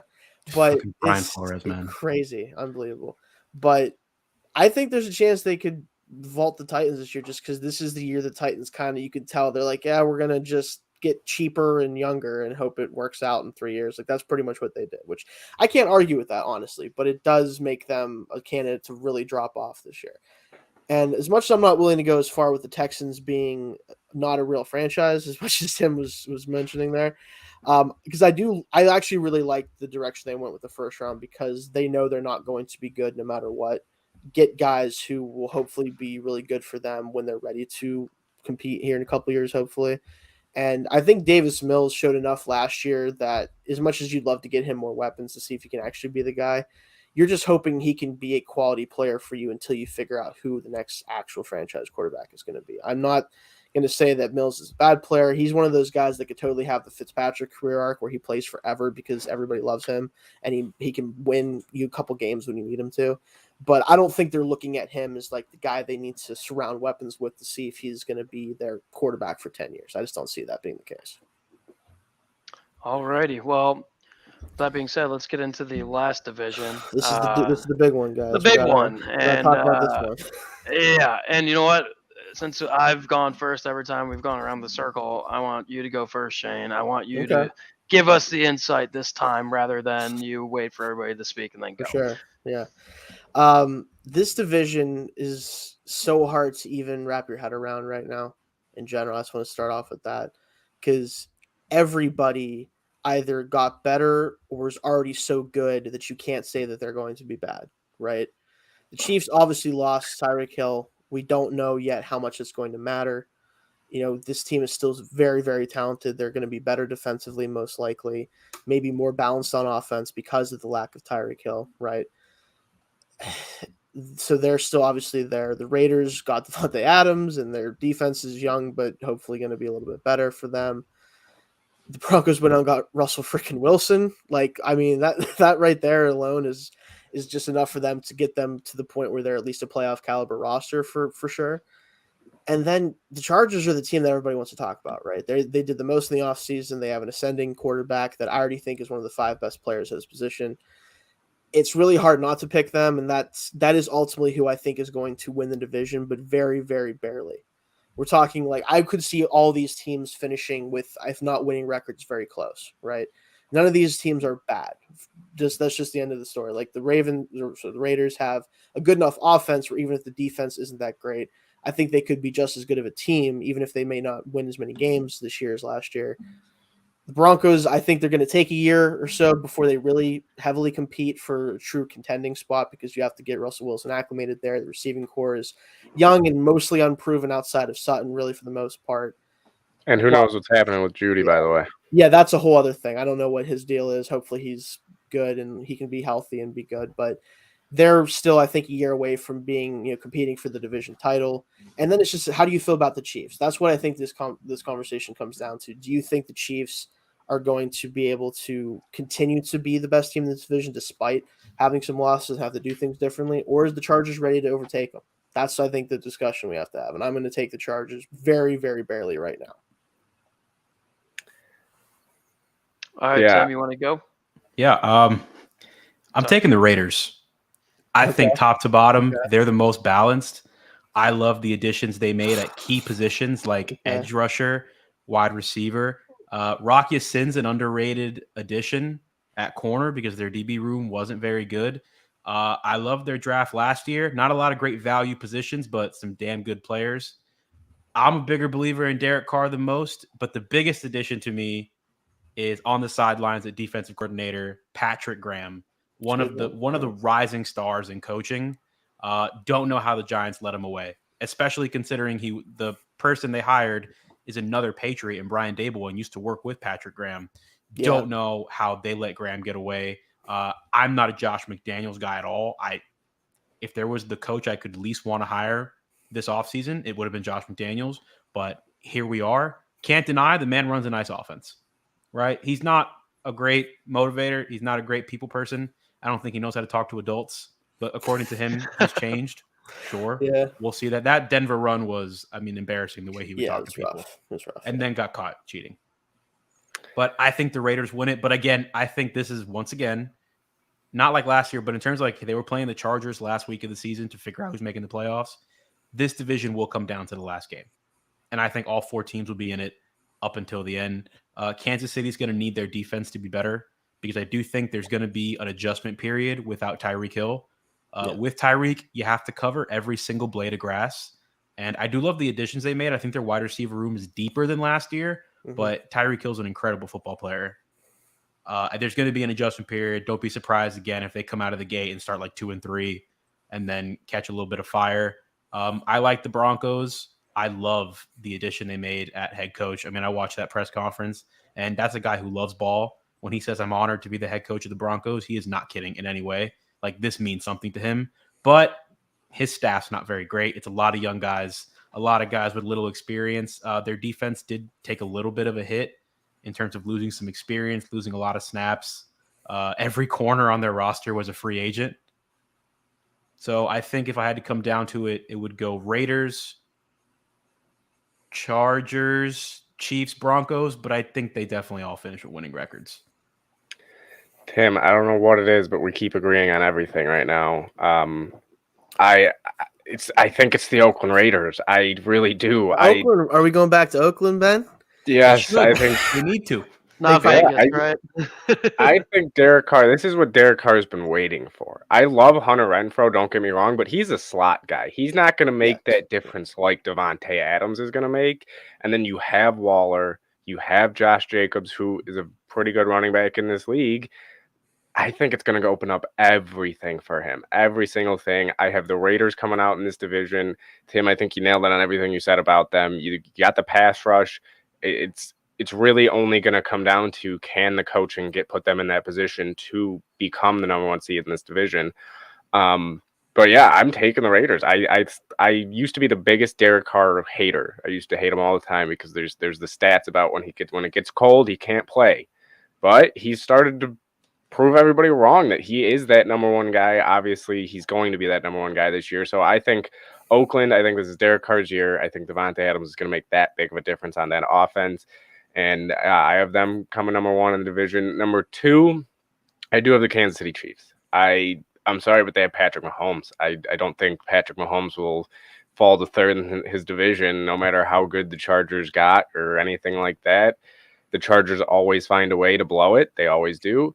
So I have the Chiefs. I think they'll come in 2nd. They're going to take a little step back without Hill. Travis Kelce is going to get guarded more or double teamed more. As much as they added with Sky Moore on the outside too to replace Tyreek Hill, he's not Tyreek Hill. You can't replace Tyreek Hill. So I do think that the Chiefs will come in 2nd. Chargers I do have in 3rd. I think they'll squeak into the playoffs either as that 7 or 6 seed. But this division, it's all over the place. It really is. You could say any order of these 4 and you could be right this season. So the Chargers, I do have at 3. I think Herbert will take another pretty good jump this year to become a top 5 solidified quarterback in the NFL. And then 4th, I have the Broncos. Russell Wilson's 33, 34 at this point in his career. He's still going to be Russell Wilson. He's still going to be a great division or great quarterback. But I'm not really too worried about the Broncos jumping up above that 4 spot in this division. But regardless, this is going to be the division that they're going to be beating the living crap out of each other. I mean, it is going to be every matchup of these teams. It's going to come down to, because one of these guys is going to have to go 3-5, 2-6 in the division. So it's going to be interesting who it is, and I think it will be Denver out of all four of these guys. So I got Raiders, Chiefs, Chargers, Broncos. Well, I'm going to go and agree with you right off the bat and say that the Denver Broncos are probably going to be at the end of the division. I love Russell Wilson. It's just too competitive. There's too much going on in this one where even if I do agree with what Tim said too, this is going to go all the way down to the last week. There really is no way around it. I don't think one team is going to dominate. It's going to go down to the last 2 weeks of the regular season. But I'm going to go with the Kansas City Chiefs. The reason why is because yes, they may have lost Tyreek Hill, but it's Patrick Mahomes, like Shoop, you were saying. He's just way too good. They're really elusive. I'm never gonna double check an Andy Reid offense. I think he's just an excellent coach. He'll be able to make it work with whoever takes his Hill's spot, even with injuries throughout the season. I think they'll have a high-scoring offense. A lot of it goes to the credit of Patrick Mahomes. The other thing, though, I'm going to say is, yeah, they may have lost Matthew on the defense, but what did they do with their first couple picks? They went defense, and I love the guys they got. They went out and got the corner for Washington, which I really do like. I think it's a solid pick for them, and then they went defensive line to get after the quarterback in that division. And in my opinion, even though the best wide receiving group is with the Las Vegas Raiders, I just don't think Derek Carr is quite there yet. I really don't. I think he just overthinks a little bit from time to time. He just doesn't have that quick release. He doesn't have that let's take off right now and gain the easy 8 yards when needed to. It seems like to him everything's a little bit too perfect. So I'm actually going to put a team at second, and that's going to be the Chargers. I'm going to do that for a couple of reasons. One, Justin Herbert. The dude's really good. I know they've choked as of recent later in the year, but listen, this is year number 3 for him, I believe. So he's getting better and better each year. I like their offense. I've always liked their offense in the regular season. I think it's good enough. They like to, keep it up and stay competitive with their teams in the division. Each game's pretty close each year. And then also, too, I like their defense. I like what they've done in the offseason. I know a lot of people are skeptical of bringing a guy in like Khalil Mack, but if he is going to explode and get a new fresh start anywhere and be his old self, I think it's going to be there in LA. Also, too, I believe they added who was the quarterback? J.C. Jackson. Yeah, Adding him, too, I think it's a really good pickup on the defensive side there for them. And that game at the end of the year between the Raiders and Chargers there, it was just such an entertaining game to watch. Just the fight, too, from Herbert at the end there, just to try and tie it up and make it happen. Obviously, it didn't go their way. But I love the kids' fight. I love especially when everybody's like, okay, last year, the Chiefs, they're the number 1 dog. Nobody can compete with him. Nobody can take over him. He would always do what he could, what he could to make sure that they were in it until the last couple minutes of the game. I do love like their offensive talent too. I mean, Austin Eckler, dude. I mean, he is just a dynamic running back, I believe. You've got Keenan Allen returning as always. I don't know if Mike Williams returned. Yeah, Maybe he did. Big did. deal. Big deal. A jump guy. I think him and Herbert have really made a solid connection. I just like their overall team better. I like their defense a lot better. I'm just not the one that's holding me back for the Raiders is strictly Derek Carr for me. I don't think he's got the clutch gene yet. I think last year was a little fluky. I don't know why. Maybe it was just the last game being in Las Vegas and the whole scenario of, what if they tied and stuff. I think it was just a little bit of extraness going on there. But now that the fact that this entire season and the winner of this division, we will not know until probably the last week of the NFL season. It's going to be interesting to watch. But at the end of the day, I'm going with clutch Patrick Mahomes winning the division, and then I'll take the Chargers over the Raiders. All right, guys. Well, thank you for joining me for football. This has been great. I'm really liking this little quad thing we got going on, so we should probably keep doing this. Yeah. But thanks for coming on. I know we'll hear from you guys in a little bit, especially Ben and Tim. You guys are going to go and do basketball, but we're going to do a quick update first.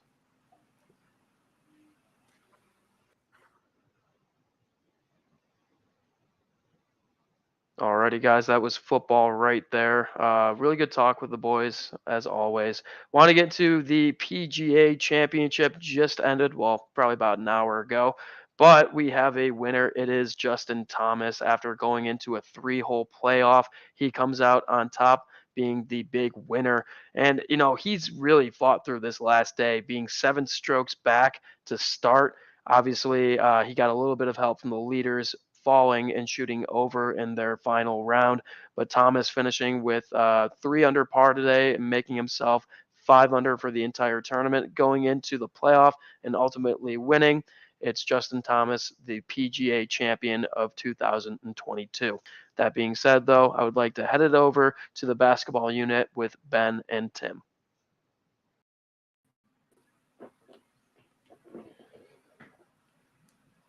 What's going on, Tim? Hey, man, how you doing? Pretty good. I mean, great talk over there with football. And even though we did agree on a lot there, I have a feeling we might not agree as much with the NBA today. So I'm excited, though.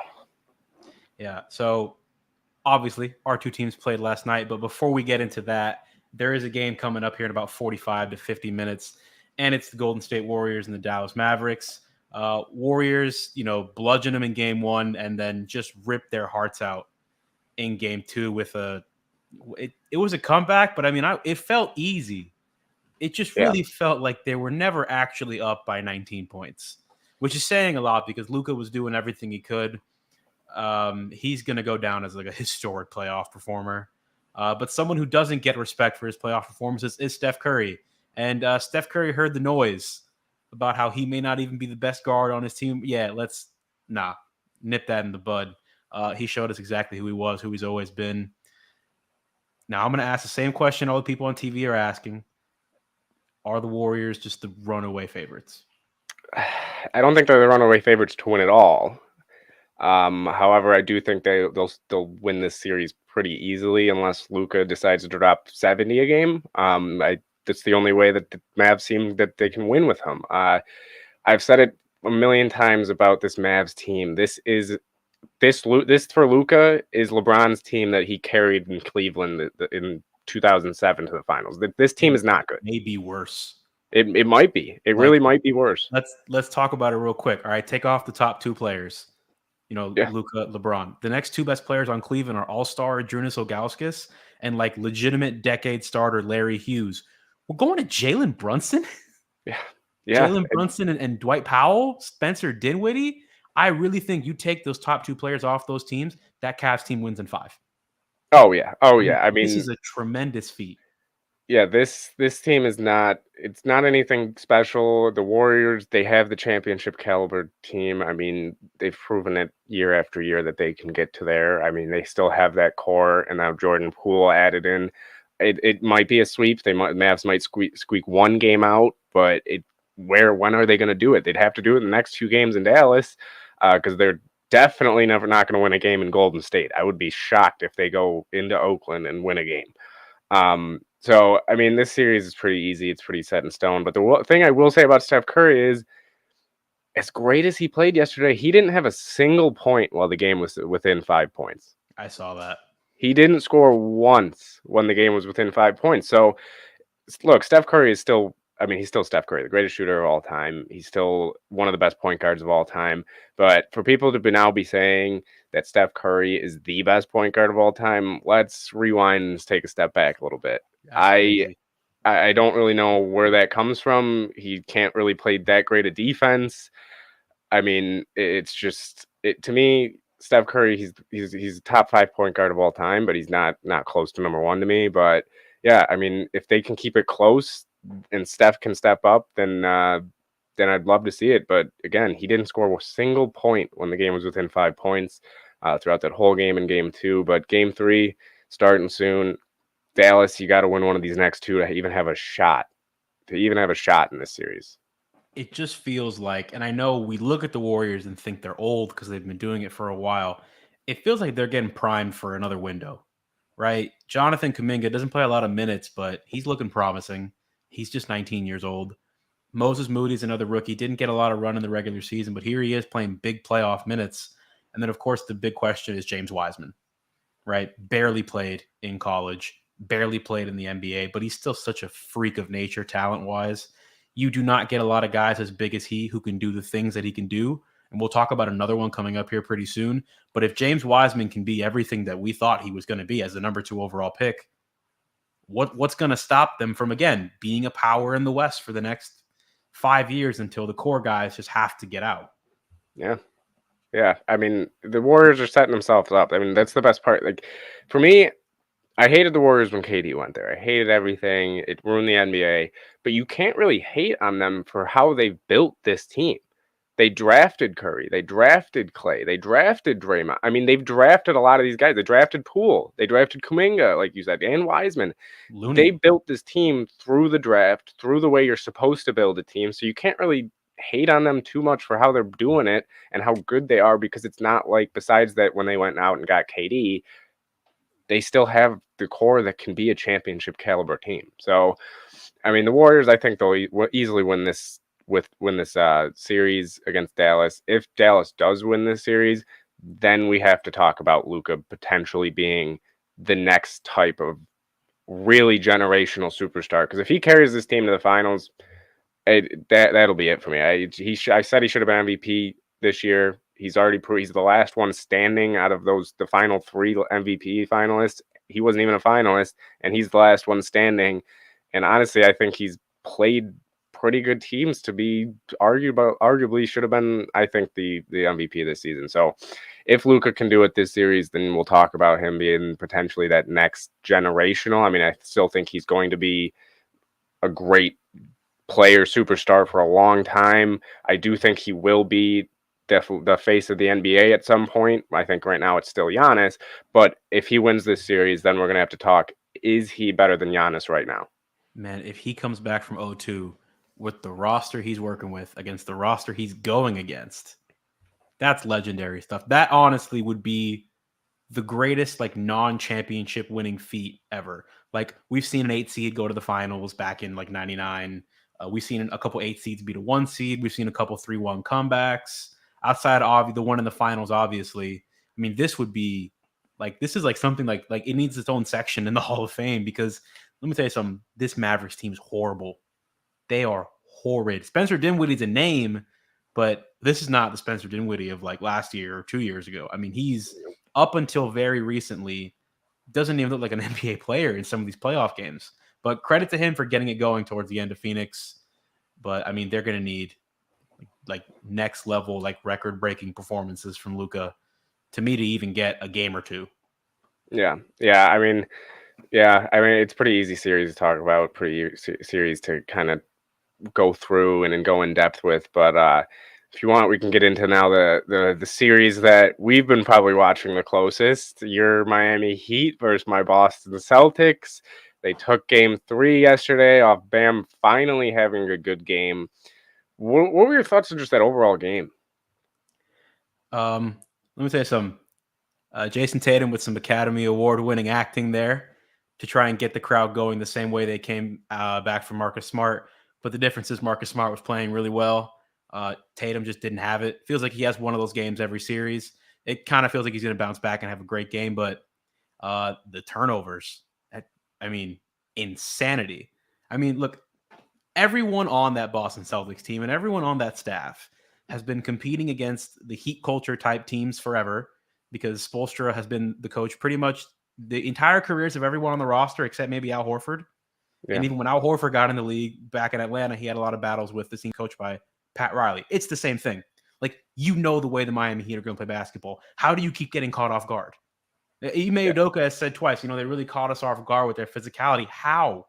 It's their whole brand. You can't get caught off guard by that. That's like playing against the Warriors and saying, they really caught us off guard with how well they shoot the ball. It makes no sense. And also, I'm mad for you because I keep hearing coaches, players, media, and fans talk about, they're winning so many quarters. These are the Boston Celtics. They've been to half the Eastern Conference Finals in the history of basketball.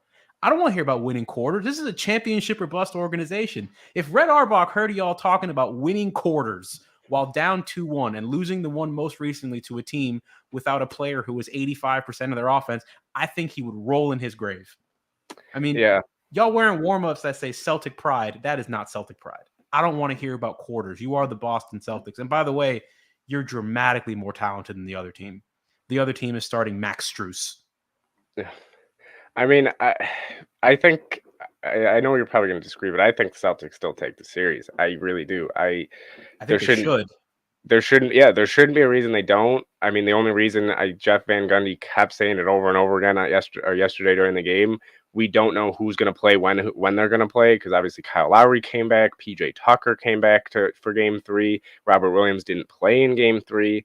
But that thing about Game 3 that obviously there were so many turnovers, but to still be in that game while having that many turnovers, if you make your free throws, you win. Yeah, I mean, it was unbelievable that it's happened probably 3-4 times this playoffs already, where they should win the game, they come back, whatever, battle back, and then they get close and then they blow it. They completely blow it by turnovers or whatever. So I think a little bit of it is too much carelessness. Jaylen Brown, Tatum, and Marcus Smart, they all have that trait of they can be careless. They really can. They can go try to do crazy stuff. Jaylen Brown looks like he couldn't even dribble the ball last night. Looks like he should only. Jaylen Brown has to be the best player ever who doesn't know how to dribble. Yeah, it was like he should either only be shooting spot ups or just don't dribble the ball. Just only layups if you're going to be dribbling the ball, whatever. But yeah, I mean, this team should win. If we get Robert Williams back, I think they win that game if Robert Williams is there, because I don't think Bam has the night he has if Robert Williams is there. But I mean, a lot of it also got close. Then you started getting technicals, then dumb fouls. It's like, what are we doing here? And as great as Udoka's been a great coach so far this season, now this is the time where they really have to put it together. You're in the Eastern Conference Finals. Like, you can't be turning the ball over 25 plus times a game. Like, you just don't win. I think the Heat had 30 something points off turnovers. You don't win basketball games letting that many points off turnovers. But I think the number one thing is you've seen it with the Heat is their defense right away just causes a lot of problems. And with a team, like I said, with Boston, that a lot of it is one-on-one ball where you're giving Tatum the ball, letting him go one-on-one. Jaylen Brown, let him go one-on-one. Kick it occasionally. But Miami knows how to defend all of these plays. They know how to defend that. They can put PJ Tucker on Jason Tatum and go one-on-one with that. They can do that. So, I mean, it's going to be Game 4 in Boston. Each team so far has took a game away on the road. But if Boston can't win this next game, you're going to be looking at a lot of question marks about this team, this series, because they obviously swept the Nets. They beat the reigning champs. And now you're going to lose to potentially a Jimmy Butler-less Miami Heat. Jimmy Butler's going to play. That knee's been giving him some problems. I mean, look, years and years of playing for Tom Thibodeau, that's just going to happen. And he did miss the game against the Hawks, the closeout game against the Hawks. Victor Oladipo came in and played a really big game. For Boston, I mean, they had the same monster back in 2020 where I guess Bam Adebayo really does hate green, because when I tell you that I am just always frustrated with Bam, because he is a 6'10" freak of nature. He's one of these guys we should be talking about as a top 10 player in basketball. Athletically, size-wise, he can dribble. He claims to have that 15-footer, but yesterday he had it. I don't think he missed one. Yeah, if that's the Bam Adebayo they can get in terms of aggressiveness with a healthy Jimmy Butler, with a healthy Kyle Lowry, then I still think it's going 7. Like, I do think Boston's going to win Game 4, and then I think each team protects home court in 5 and 6, and then it goes to Game 7, and I think anything can happen in a Game 7. Yeah, but I just don't understand how Boston keeps getting caught off guard by the way the Heat play basketball. You played them 4 times, and I get that every time these teams played, including the playoffs, someone different has been out for either side. And the big X factor yesterday was Victor Oladipo's defense in the third quarter. And I don't think Boston has seen Oladipo this season before the playoffs. I don't believe they have. He only played 8 games, and they were the last 8. And I know one of them was against the Magic and the Pistons and stuff like that. So I don't think Boston saw him. Maybe in that March game in Boston. I think they did play a game in March in Boston. That was Maybe. that was the closest we got to both teams being healthy. But even then, I still think both teams are missing at least one guy. Yeah. And to me, Robert Williams is the X factor. If I'm Boston and I can choose to have one, Williams or Horford, give me Williams. I know Al Horford was top 10 in blocks, but Robert Williams was like top 3. He is their best option against Bam. He can match up with him size-wise, really frustrates him with that length. And he's another guy who plays with a lot of intensity. But again, not even just Boston. Each team keeps getting caught off guard by the other one. My biggest concern for Boston would be their best game was game 2. Yeah. And it was similar to game 7 against Milwaukee where they just didn't miss from 3. But Jason Tatum and Jaylen Brown need to start creating more standard half-court shots. Like, there's going to be a game where you struggle from 3. And that can't just mean a loss for you. Like, this is you have to find more than one way to win. And I mean, game 2, they were 9 of 11 in the first quarter from 3. Yeah. It was they erased a 10-point lead in like 30 seconds.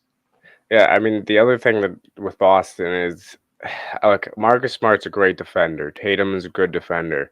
But like you said, just play basketball, and if you get pushed over, then fall. But don't act. I'm done with the whole acting, especially because, like, they were talking about it yesterday when the game got close and we were full court pressing. They were saying, this is Marcus Smart's time. But what did Marcus Smart do? Got a technical, got a dumb foul. Dumb. And that was when the game was still within reach. The game was within reach with about a minute left, and he gets a dumb foul by pulling PJ Tucker to the ground. I mean, I get that's part of his game, but there's got to be a point when you just look at him and say, just play basketball, dude. Like, you're hurting. He hurt the team yesterday, especially late, more than he did helped him. It really was that simple. And you should not lose an Eastern Conference Finals game at home while the other team is missing their best player for the second half. And what was the free throw disparity at one point? 28-5. Yeah. Like you had every reason to win that game, and you quite literally gave it to the Miami Heat. I mean, sure, they opened a 26-point lead, and how they opened that lead, you just kept throwing them the ball.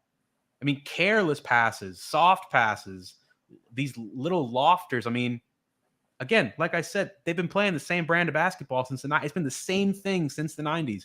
Everyone on this roster, Ime Udoka went up against them in the finals of San Antonio. You got to know this is how they play. This isn't new. Yeah.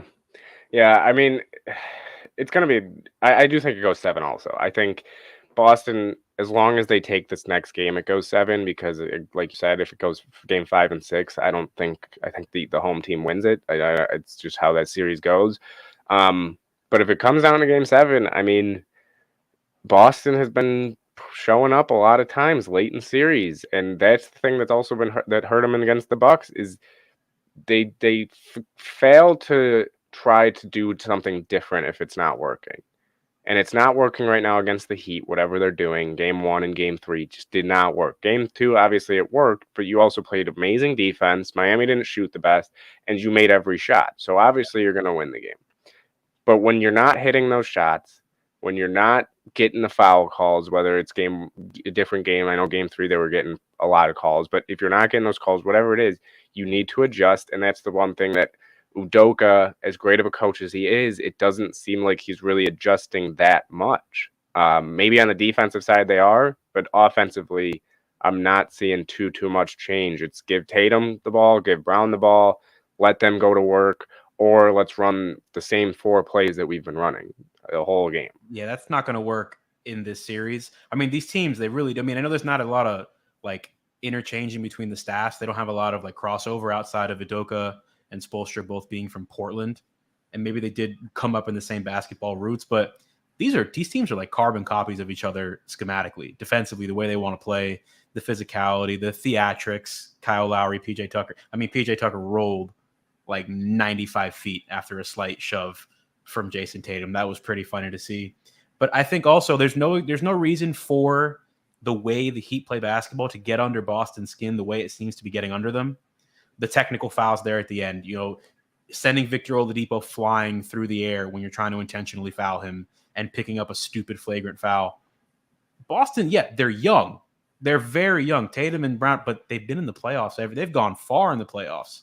I mean, they feel like 30-year-old, 25-year-olds. Smart, been in the playoffs every year. Al Horford, I mean, come on, how many playoff games has he played? Even their young guys have playoff experience. Peyton Pritchard, Grant Williams, guys that in their short careers always. I mean, I know last year it ended pretty early because Brown was out against the Nets, and the Nets were just unstoppable for like 2 weeks. Yeah. But these guys have played a lot. There's no reason for a 37-year-old PJ Tucker to be influencing an Eastern Conference Finals game the way he does. Yeah, and you can see that PJ Tucker, that's the number one thing he's trying to do. He's trying to get under their skin. That's his role. And it's working. When you know a guy's it's like Pat Bev. You know Pat Bev's just going to try to get under your skin. So why are you letting it bother you that much? Like, that's Marcus Smart. That's the number one thing that get back. He'll get under people's skin, but if you start getting under his skin, then he starts doing dumb things. He starts doing those pull him to the ground, expects to get a foul against the other guy. No, you're literally hugging him and pulling him to the ground. So it's just time and time again, the Celtics have these chances and they just blow it. And I don't know if it's just because Tatum and Brown want to try to take over the game every time it gets to the fourth quarter, or Marcus Smart keeps trying to, for some reason, with a minute left, try to take the ball up. I mean, it's a lot of question marks in how they're playing when they're not winning. Because if they're winning, I remember early in the season, I was looking at these box scores for the Celtics. Tatum and Brown were taking like 40-something shots combined, and they were losing games, obviously. Yeah. I remember the early season panic. That's kind of what it feels like. They're just trying to do too much, and Supermaning is not going to beat this brand of basketball. I would also lean towards Boston in 7, because I do think in a game 7, Boston's shooting is more reliable.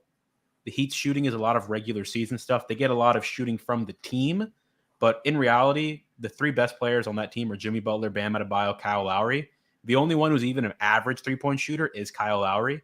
And I will say that's been just the way he controlled the pace yesterday and kind of just kept everything calm and kept the offense going when Jimmy went out.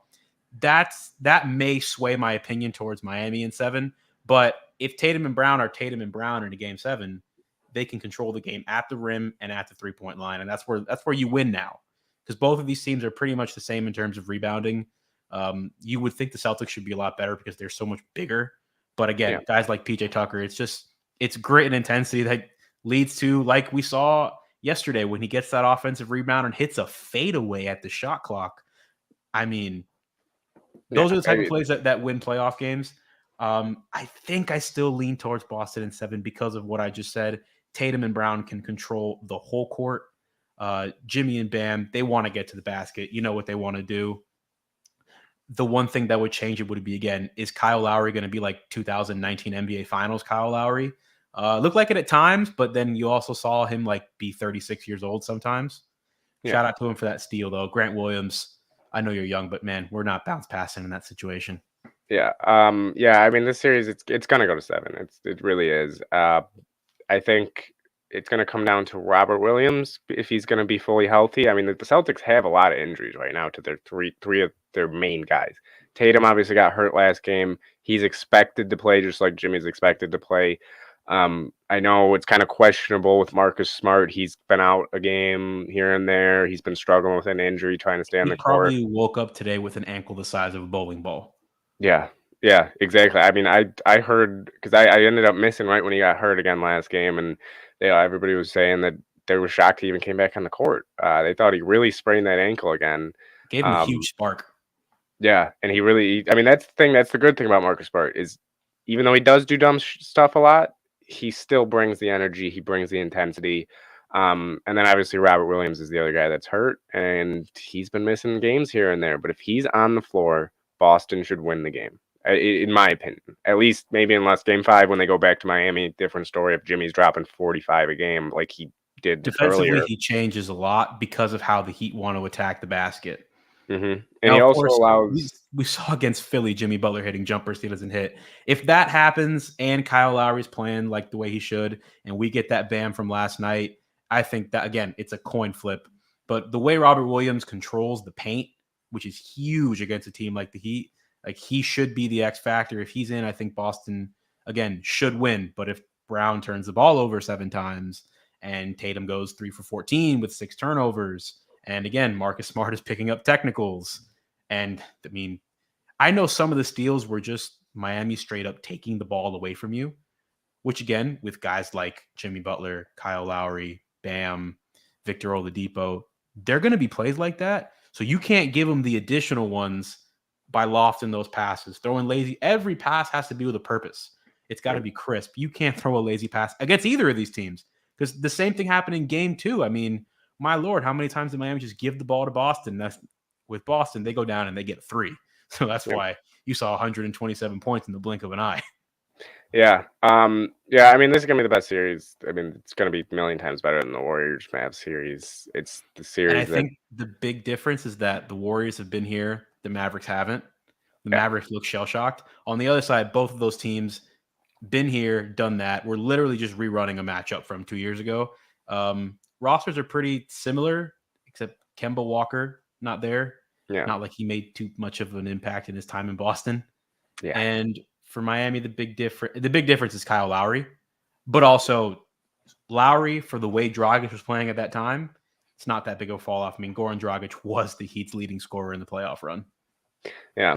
Yeah, I mean, it's going to be a great series the rest of the way. We'll see who makes to the finals. But do you want to get into the last topic of the NBA lottery? We just had that happen a couple days ago with the Orlando Magic to get in the first overall. Houston moves down to 3. OKC's at 2. Sacramento's 4. Detroit rounds out the top 5. I mean, good for the Magic. And OKC finally gets a top 2 pick, even though they've had a million picks and they've always fallen outside the top 5, top 6. But what was your biggest surprise of the draft lottery? I feel bad for whoever goes 4 to Sacramento. Sacramento keeps, like, their lottery luck has been really nice. We don't hear about it because they don't do anything with it. But I believe they went from either 7 to 2 or 9 to 2 in 2018, and they picked Marvin Bagley. Yep. And, like, we didn't want to take a guard. We had De'Aaron Fox. Fine. You don't have to take Luka or Trey. I mean, Jaren Jackson would have been a better pick. Yeah. And here we sit now. Marvin Bagley's already on a new team. Yeah. Houston, I know they're a little disappointed because they were looking for someone to pair with Jalen Green. It's not a really great draft to have a top 2 pick if you're Houston because you just picked Alperen Sengun in the first round last year and Usman Garuba. Again, they feel like OKC, they're just stockpiling assets to see what happens. Obviously, Oklahoma City to a like 10 times bigger degree, 17 first-round picks over the next 5 years. But I think this will be the most important one because they have the guards. Yeah. Like Gilgeous-Alexander and Giddey's a really nice backcourt. Get them someone to pass the ball to. Yeah.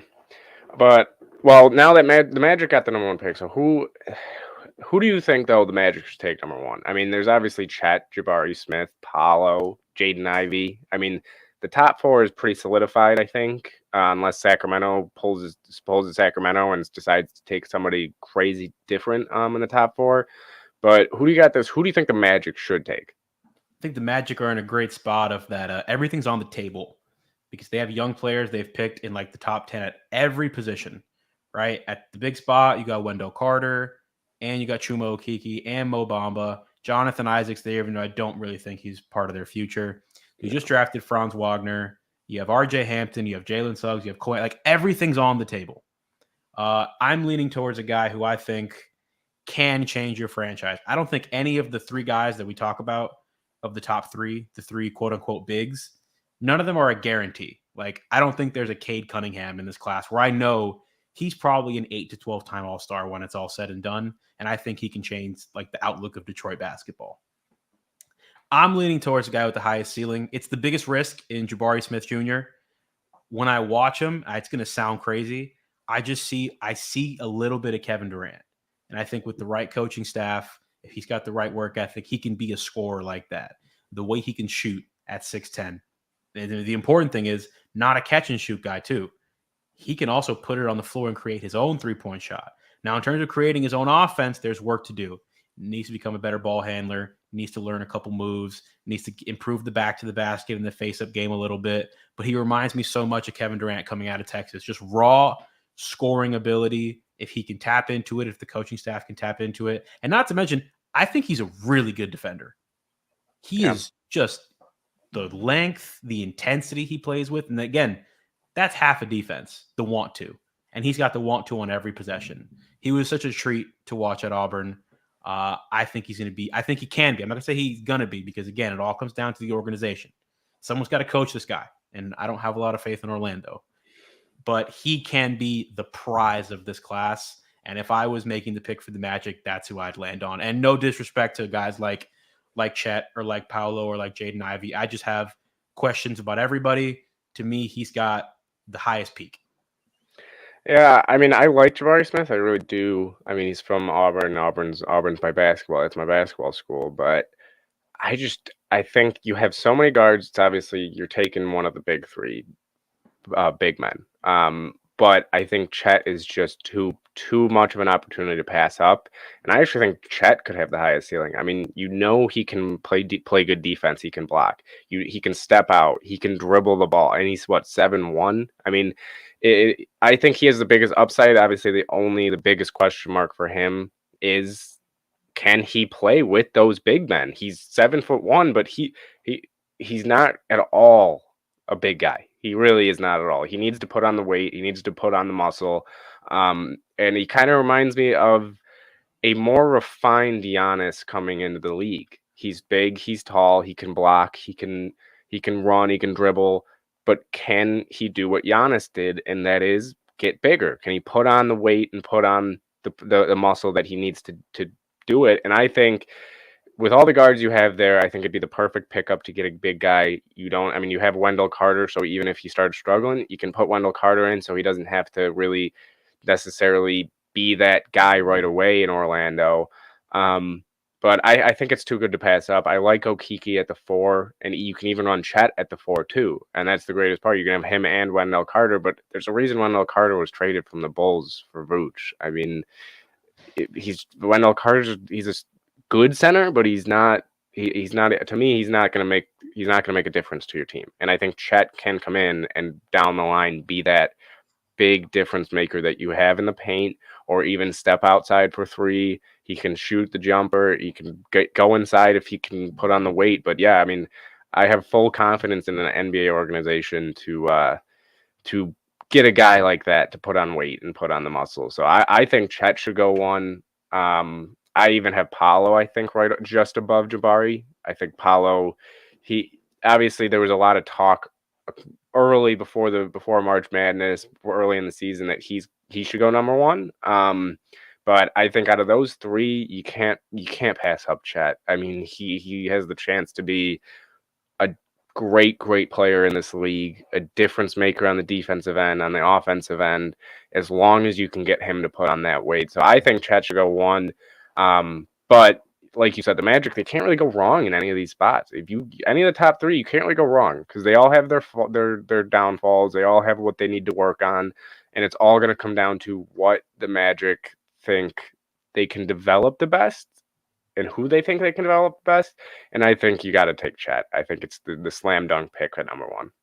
My biggest concern with Chet is that I think he went to the wrong school for developing an NBA career because everything was going to be about Drew Timme at Gonzaga. So there's a lot of his really tantalizing traits. We're not seeing them progress 1, 2, 3 high school, college, NBA. A lot of the things that make him special, now I didn't really get to see them in like a big sample size in college. So now I'm basing a lot of what makes him special off of high school tape. That concerns me a little bit. And again, the weight too. I think eventually he'll be able to put on weight. Giannis did it. Kevin Durant stays slim, but obviously it's very evident to see he's bigger than he was at 19. Just natural progression. He's going to get bigger. He's going to get stronger. Those are my top 2 prospects. I like Paolo. I think Paolo probably has the lowest ceiling of the 3, but also the highest floor. I think he's probably the most ready to come in and contribute right away. And we'll get more into this throughout the process. All 3 of them are great. And then there's the guards like Jaden Ivey. But these 3 teams picking at the top, they all want bigs because they just drafted guards. Yeah, although I will say this, I think Jaden Ivey could jump up on my top big board. I think he could potentially jump into the 3 or 2 spot. He really impressed me a lot this year. I think he could be. I mean, the team that I think he'd fit perfectly with is Detroit. I think if you pair him and Cade up, that would be unbelievable. And I don't think Sacramento doesn't need a guard, so it could happen. It really, really could. So, I mean, it's going to be interesting. We're going to be talking about this as it goes on and on and on with the process. But there's a lot of guys, and the one guy I do want to talk to you about before we get done with it is it's a really interesting prospect, Shadon Sharp. I mean, he didn't play at all in college. So what we're looking at is the same, basically what you're saying with Chet is we're looking at his high school tape, and he's projected to go numbers. He's 6 on a lot of people's big boards, 6, 7 around there. That's the one guy that I could see the Kings being at 4, being like, hey, we're going to take him, and then the rest is going to be history, and it's going to be another Marvin Bagley situation. But I mean, there's a lot of talent in this draft. I really do like this draft. Depth-wise, I don't think there's any guys, like you said, like Cade Cunningham coming out that's going to be like, oh, this guy's going to be a superstar. But there's a lot of guys I think that have a lot of potential that can really make differences. That, I mean, I think a lot of guys are going to make jumps in this process to be put up into the top 10, top 5. But, I mean, yeah, when it comes to the Magic at 1, can't go wrong with any of those 3. Even, honestly, even if you do want to decide to go Ivy, I don't think it's the worst thing ever, but besides the fact that they have a million guards already. But there's a lot of good players in this draft with a lot of upside. The Magic just have bodies. They just have bodies everywhere. And you could tell from the way they were drafting for a little bit with guys like Jonathan Isaac, they're going to be like Toronto, where it's a bunch of Toronto's whole team is just length. Even they're outside of Fred VanVleet and Malachi Flynn, like that third point guard, Delano Banton, who they took out of Nebraska, even he's like 6'6" and super long. Like, I thought that's how the match, because that's the way the NBA is going, because everyone's trying to stop Giannis. Yeah. And then they didn't get the opportunity to take the perfect prospect for that in Scotty Barnes. And I don't know if they were completely sold on Jalen Suggs. I'm not totally sold on Suggs. I do like Cole Anthony. I think Cole Anthony can score. Like, I think if there's one thing that he can do at a high level, it's score. And I think they need that, because I don't know if Franz Wagner is ever going to be the type of guy that can take over a game. I think he can be a really good player. I wasn't the biggest Franz Wagner guy. I don't think he's ever going to be like an all-star caliber player, but he could be a really good basketball player. But in terms of putting the ball in the basket by yourself, the only guy on that roster that can do that is Cole Anthony. And all 3 of these guys and Jaden Ivey, the one thing they can do is score.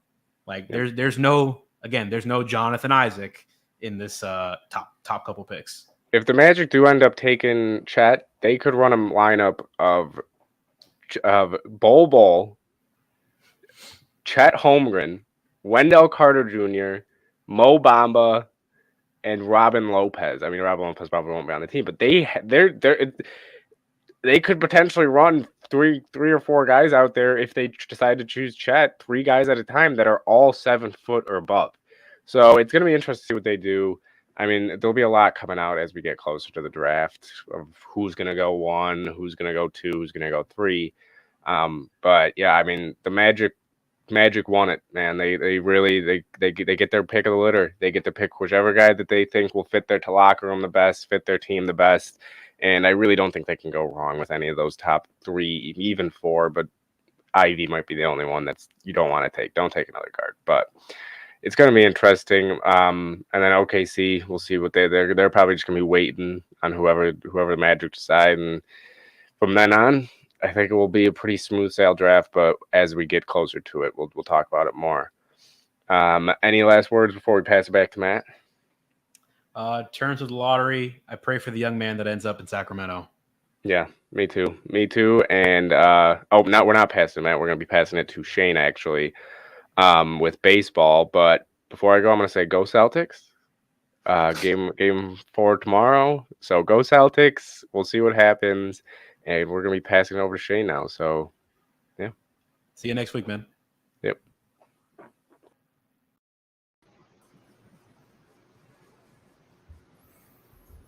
Thanks, guys, for the basketball update. Definitely a lot of stuff going on with basketball. Not as much with baseball, but I want to take a few minutes here to round out the show and talk about a couple things that I think is super interesting that's going on with baseball. So glad to have you with me here, Matt. I know you've had to come on a couple times and help me out with baseball, so I appreciate that. I love learning, dude. I mean, I'll take anything I can get at this point. And I know I'm not saying I don't know nothing about baseball. No, Matt knows that. He knows that. It's not a problem. But I want to start with something that I actually talked about this team last time we were on. And I think I reverse jinxed them, maybe. Because the last time I talked about this team, I was talking about whether or not they might be the worst team in baseball history, at least for the past like 30 years. I don't And think one yeah, person would be like, "You're not wrong." I mean, exactly. Yeah, at that time they were, I believe, 3-22, if I'm not mistaken. And they've since actually quadrupled their win total since last time we talked about them. They're still, 12-28 is still bad, but the Cincinnati Reds have at least become a baseball team this year, right?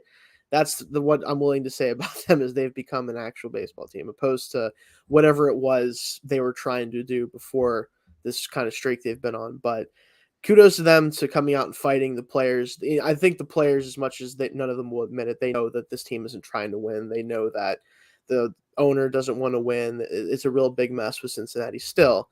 But I seem to have at least kind of maybe spurred something. I'm going to take a little bit of credit for it, just because, Pirates are also bad, so I don't have anything to really, I don't care if the Reds are good or bad. It doesn't matter to me at this point. But they've definitely turned it on, and they're becoming at least a capable baseball team that will maybe factor into stuff a little bit as the season goes on. But still, 12-28, not doing the best. It does start to beg the question, though, with how this team is playing, despite injuries to Joey Votto, him not really playing much of a factor this year.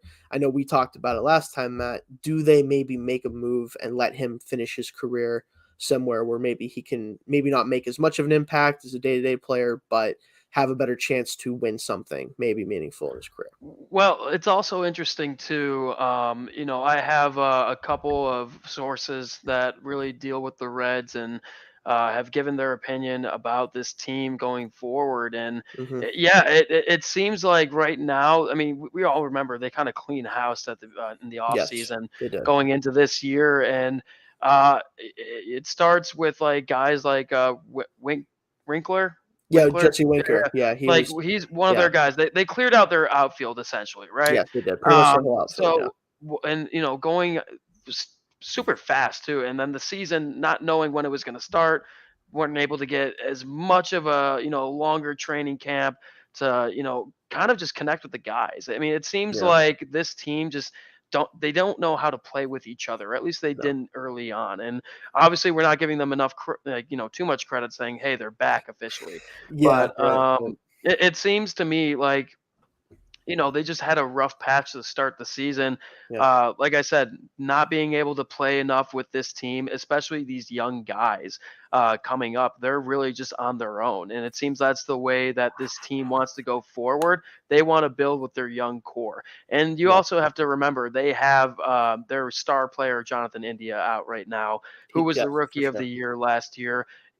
When he comes back, it's going to take him some time to get used to playing with this new team. Other guys too, like Hunter Green, has really started to come out of really nowhere and really progressed a little bit better in those past 10 games here.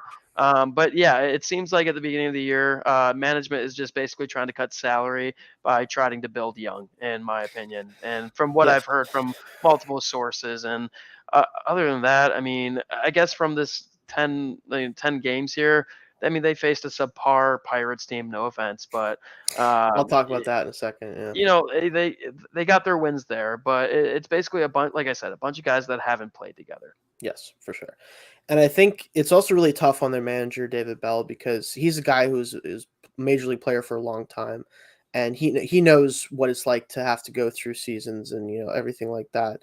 And to ask him to build a team out the way that they've asked him to, has got to be difficult for him. And I'm just happy that they have kind of got to a point where they at least have something going, and they kind of know who they can trust, who they can't, things like that. It's going to be interesting to see how they play out and see how that goes. But for me, I do want to talk about one game in particular during this stretch, and it was one I think you probably know which game I'm about to talk about. Normally, obviously, Matt, you want to try to hit the ball to win, right? In general, Yeah. like hitting the ball is usually like a positive thing in baseball. Generally, if you're not hitting the ball, it's bad. But my Pirates managed to win a game against this team. I don't think I've ever seen a game. Yeah. I don't ever like this. Mhm. I mean, you Yeah, throw no.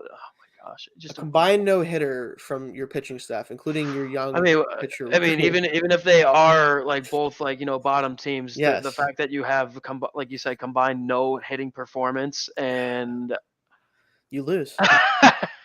Yeah. To lose a game to the Pirates without letting them hit the ball off you is How did you again. feel? I felt nothing, dude. Nothing. Because what am I supposed? If I'm I know, the I Pirates, if know. you're a Pirates fan, right? Like you're like, oh great, we won a game in 2022 when we don't care if we win a game or not. Most likely, at least the team doesn't care. But to Yeah. do it in that way almost feels like, man, I'm more insulted that they won the game than I was happy. Like you tell me you didn't hit the ball one time past somebody and you got away with it somehow because you played the Reds. That doesn't mean anything for anybody. It was embarrassing for the Reds for sure, obviously, but like almost Yeah. as embarrassing for the Pirates considering that one of their wins this year was without hitting the I ball. doubt it, but I was kind of hoping they would refund everybody and be like, "Sorry, They guys." should have. They should have done it. They should have been like, There "Listen, should be a league rule. There should be a league rule. If there is not a single, hit, especially for the winning team, especially. I mean, yeah, it's you gonna don't be you like, just all right, get guys, money vouchers back, for the next money game or back. something, or like I said, you get to go to the next game free. Everybody who showed up, you Perfect. get to go to the game. One of the two, I don't know, but I had to throw that in there. But only two more things we want to talk about real quick here. The second here is the NL West is right now on what could be a historic pace or close to it.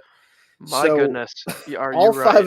five of these teams are not only at or above 500 pretty much for the most part. Outside of the Diamondbacks have had a couple slide games recently, and then the Rockies lost today as well. They are all solid baseball teams at worst, and in the case of Dodgers, Padres, even without Tatis, great baseball teams. Yeah, we all knew the Dodgers were going to be up Right. there. We all knew the Padres were most likely going to have a chance to get up there and stay up there. But I mean, for me, it's the Diamondbacks. Yes, for them to be this good, despite and I mean, even you can mention the Rockies like being there and stuff, but like you were about to say though, just the combined strength and just one division, it is absolutely madness to see right now. Will it sustain? Obviously, we're early. Yeah. But hey, if it keeps going, I'll take it. I've enjoyed watching all their games, and it's been something for sure.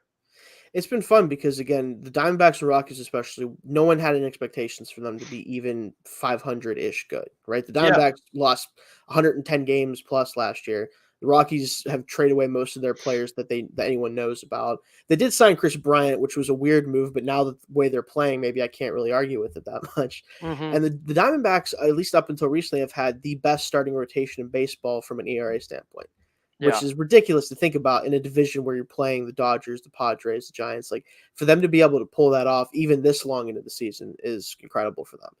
And there's only been two times where something like this has been on pace to happen. It was 2005, whenever every team in the division, I'm going to double check who that was for 1 second here, the NL East, actually, all of their teams won at least 81 games. So they were all 500 or better. And the only other time besides that was back in 91 when the divisions were a lot more competitive and their playoff spots were much more competitive. And that was the AL West, where every team in that division also won at least 81 games. So if they pull this off, it'd be the third time since the 162 game schedule at least has been around that a team has finished above 500, all five of the teams or more. It just doesn't. I think it's great though. I think it's great for the entire just league, especially. I mean, when you have, typically baseball, the way it's designed and stuff, especially with their divisions, it's usually they break off 3 teams in each division that start going off, and then it's who it's going to be in the division for at least the last month and a half. Yeah. But I mean, we said, this is very early on, but like you were saying, it's only happened twice. It would be really cool to see. I think it'd be great for especially this time of year, and this transition into like with all the new rules and stuff in play going on this season. Some people are, traditional baseball fans may not be too happy about all the rules in set and just the way that baseball has changed over the past, you could say, 10 years. But if this happens and they actually get to all 80 wins and stuff, I think it's just fun. It's just fun. Yeah. Anytime something like this happens, especially for a guy like I said, I'm not an overly, invested guy into baseball. I do have my team, and Yeah. I do pay attention to what they're doing all the time. I watch pretty much every game, but as it goes for the entire league, I'm not always there. But this time around, it's kind of hard not to, just because of what's going on in each division. And like you were saying, like it can go from them dropping immediately, but right now you're just in that early season mode, and the fact that the Rockies and Diamondbacks are right there gets you Yeah. going. It's really impressive what they've been able to do. And I think the interesting thing about it too is if we see this happen in a division with the Dodgers and the Padres in it, that's what I think is the most surprising. Because you'd think it'd be more likely a division that's a little weaker. No one is that much better than the other. They all kind of hang around in that 80, 90 win range, which that's the last time this happened. That is what happened. The division winner was 90 wins. But this year, if it happens, you have to assume the Dodgers win close to 100 games, if not 100 games. And Oh for the yeah. rest of the division to be there too. And right now, 4 of the 5 top wildcard teams are in this division. So right Mhm. now, like they're going to be fighting down the stretch to see who's going to be able to stay in that wild card race. And I think it's going to be competitive for most of the rest of the season. Yeah, and there's always a couple other good games coming up too. I mean, Yeah. no offense, but like the Rockies, they're going to be playing the Pirates coming up. Yeah, I think they start tomorrow on a I think series. so. Yeah. So if so, it's like, if they can get 2 games there, I mean, as of right now, they're the ones to kind of keep the horse going. Yes, they They're have the to be the ones ones to like, keep let's keep this pace. Yeah. let's keep this magic going. But it seems like it's lining up pretty nice. I don't know how long it's going to last, obviously, but if we can have it for maybe 3/4 of the season, that'd be dope. But if it goes the whole way, then I think it's a treat for everybody. Absolutely, yeah. Especially the fans of those teams when they didn't expect anything from them Yeah. to Oh my be, gosh. and again, I don't know how that feels, unfortunately. I feel like But baseball is like that. Like baseball is the sport where you can tell kind of based on the beginning of the season if your team is going to be good or not. Mhm. It's very rare for you to get a surprise and be like, "Well, like Yeah, it look at doesn't them happen a still, ton. look at Yeah. them keeping up a fight." So yeah, no, good for the sport. Absolutely. And there's one more guy in particular I want to talk about, and it's mostly because I've been trying to follow as much as I can about every team, mostly because I don't really care what the Pirates are doing right now, so I have time to focus on other stuff. But there's a player who, everyone who knows the sport of baseball is going to know him very well. Not like picking somebody out that I'm like, oh, this guy's having a great season, nobody expected.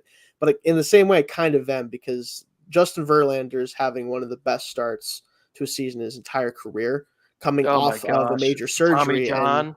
yeah, and for him to come back at age 39 after missing the entirety of really last 2 seasons, basically. Hasn't he played like one game in the past Yeah, like year and a half or something yeah, like that, because or he like 2 started the years? first game of the year for Yeah, 2020 for Houston, yeah. won that game actually, and then he had the elbow surgery. So, guy he hasn't picked up baseball in 2 years, realistically, at least in a competitive setting, and he comes out to a 6-1 start, the best ERA in baseball for starters. One of the best. Again, just starts any metric you look at: hits allowed, I believe WHIP, he's got the walks and best win. hits. Yeah, he He's got does the right most now. wins. He's got the most wins right now. Pretty much any Um, metric you look at, he's either in the top 5 of or the best at in a lot of cases. And for him to do this even a quarter into the season, I mean, we know Verlander's a freak, right? Like he's a machine. He's oh, I always been mean, yeah, that I mean, guy. he's kind of. But I mean, for especially, it's kind of more impressive though of just how old he is too, and yes, like older how his body is reacting yeah, to such a major surgery too. Because I mean, let's be real here. Any surgery you get, especially Tommy John, and needing to perform on every single night, once you get up there in age, it's not easy on the road to recovery. It is no, not. it's not. And the thing that most surprises me so far, looking at his advanced numbers, especially, he's a guy that's always been about getting strikeouts, ramping it up at the end of games, finishing off. He hasn't really gotten the swing and miss stuff nearly as much early in his career, but you can tell he's adapted. Guys are not hitting the ball hard off of him at all. His fastball is as good as it's ever been as far as forcing outs. He's winning in different ways, but maybe even being more effective than you'd usually expect him to be. And I think that really It gives makes it you, more yeah, impressive. yeah, it gives you a picture of what he could maybe do to extend his career a little bit, because no matter how freaky he is, eventually the fastball is going to come off. The breaking stuff isn't going to be quite as good. Even this year, it's not. But if he can extend his career into his early 40s, he could approach, honestly, he might get close to that 300 win mark, which is ridiculous in this time of baseball for anyone, even a guy starting off in the early 2000s like he did. To reach that milestone would be unbelievable for him if he could do that. Yeah. I mean, as of right now, he's the favorite to win. Well, what is it? Cy Young Award. Yeah, Cy Young Award. Yeah. No, Which will be his third. Yeah. I, I mean, it's early on. I understand Yeah, that, it's but I early. mean, it seems like he has such a big lead already. It Like does. it's It not even. feels. It It's not feels like almost even like even DeGrom even if he last year dips before he got down, hurt. even if he dips down for the next month to 2 months, I still feel like he's going to be at least into consideration talks about it, and then I'm pretty sure he'll pick it up right back after that. The guy's been unbelievable to watch. I'm not a huge fan of the Astros, but Yeah, we know they have their issues, but yeah, but getting to see no. him come back. That's gonna be great. When credit is due, I'll give it to them, and Mhm. it's if anything, it's amazing to watch to see what this guy's still doing. Yeah, I do hope that he can keep it up for the whole season. Like I said, I'm just curious, like I mentioned before, what this means for the rest of his career. Like if he can keep this up this season and show it, he could play much longer than I thought a lot of people I mean, do expected you him think to. ball clubs though are gonna look down like and just be like, guys, it can go at any moment though? That's the It's thing. true. I want to Like, see him. What I'd love to see him do, and this is just I love seeing guys do this who are able to do it, is mhm. take those mercenary deals, man. Like 1 year deals where you just come in and you try to fill out a staff, be the guy Yeah, that leads that staff. Like go to whoever next year, right? Whoever you think has the best opportunity where their team is pretty much complete. They just need one other front end starter. Just go to that team, right? Like imagine, let's just say, right, the Mets, obviously they've had a great season despite missing DeGrom so far. Let's say they finish well, but they think that they need that one last punch. Imagine they add all three of those guys to the one rotation, something like that. That type of move, well, yeah, that type of move would be ridiculous, obviously, to think about with that staff. But that's what I'd love to see Verlander do. Just try to get that championship that he did get with Houston, but obviously just do it a little bit, differently than he's done in the past. So well, either way, it's a very exciting and eventful first start for to sure. this baseball season. Any way you look at it, and it's going to be interesting. I'd love to possibly come back and talk to you more about the Reds, maybe in the next month or so. It'll be fun to see Um, what they do. Yeah. no, seriously, because I really do firmly believe, just after talking to so many guys who are affiliated with the Reds and stuff, that they've said like, okay, this is just a team that just needs to work at it. Like Yes. they need to get the chemistry going. I mean, for everything that they went through the lockout to losing their entire outfield and still having their star guys out, it's kind of a mess when you look back at it now, and everybody was like, Mhm. okay, we're just expecting so much because of how well they did last year. Right. But no, I mean that's so fun to watch. For me, I mean, I'm loving the Yankees right They now. say, yeah, you have I'm the best team loving in the baseball Yankees. right now, so I'm sure you're Yeah, ecstatic. I know. It's not not my place to gloat, I guess, but No, hey, all I'm saying is Aaron Judge. I'm hoping that the I reports think he's. about him not. Yeah. We'll talk about this next time, but Right. Yeah. We'll have to talk about it next time. I am scared. I Yeah, am I think scared, dude. unfortunately you probably should be, but we'll No, definitely talk about that. most New York fans are terrified right I'm now sure. Yeah. because I I don't know. I guess we can get into it for a quick second. Yeah. Sure. I for me, it's they have a pretty decent squad right now, and a lot of them are overperforming from what they've Yes. done in the past, in my Right. opinion. A lot of people can say, "Oh no, they're just great players and whatnot and whatever," but I think a lot of these guys right now have been overpaid to an extent, but we can do that because we're the New York Yankees. Right. Exactly. But over the course of the past 3 seasons, certain guys, in my opinion, have not performed of what they should be. Mhm. But that being said, you have a guy like Aaron Judge. I think he's a pretty smart guy. I think he might be like, okay, this could just be a fluke like season we have right now going forward. But also, too, even if he does get offered a ton of money by the Yankees, he has the power to do whatever he wants to do. If he wants to go head out west, he can go head out west. It doesn't matter. And I just, for once, I'm scared of not having that power. So, It's interesting the way that that's changed, right? Where like yeah, I know. guy So like it used to be you throw the biggest check and it's game over. But nowadays, especially a guy like Aaron Judge, who's top 10 in the league, um, he has the power, and It does, yeah. I love him, and I hope he continues to be a New York Yankee. But there's something in the back of my head that it doesn't end well. So Yeah, I think he's going to have a lot of suitors if he finishes the season with a pretty healthy season and he keeps anything like what he's 100%. done up. Like I think I've heard the Giants, their name in there, a couple other teams. Like there's going to be guys lining up to get him, and I wonder, do the Yankees decide, are we going to Like keep with this trend or not? So I know, and I think he does love New York. I think he I think loves so playing too. there. I don't think it's that. Yeah, I don't think it has anything to do with that. I think it's just I mean the guy hasn't been to a World Series yet. And he's just, at least the teams that he's been on have just struggled so hard and sometimes even choked like in the playoffs yeah, when they've been exactly. there. And for me, I don't know. I can tell he loves New York, but I think he's a smart enough guy where he's thinking about his future. And I think he's like, for what I am, I should be winning World Series, maybe once out of every 5 years or something like that, 4 years. Yeah, I He's think just how that big of far a they superstar. go. Yeah, how far they go this year, I think will do a lot of what those negotiations look like, come this year. So, Yeah, I agree, buddy. all right, nice Well, having you on, Matt. Yep. thanks for having me on. I enjoy it. I hope I gave some decent information for this No, little I think talk so here. for sure. Yeah, the Reds will be like you mentioned. The Reds, like I kind of have to follow them for the season, right? Because I already said, oh, they might be the worst team ever, and then they come around and they're like, maybe not actually. All right, so Watch if them now, they start to dip down though, we're gonna do one thing and one thing only on the baseball segment, and we're gonna do a thing where we say one nice thing about the Reds right, every single and week. see what happens. Just see what happens. Just see what Right, happens. so No negativity. We'll just say one. That will be our new home team. Even if gotcha. even if they're a rival or you never like them, At this since they point, are in the bottom right now, it is our duty to say one nice thing about the Reds each episode. gotcha for sure.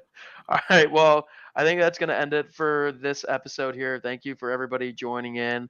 We'll be back next Sunday at 6:30 as always.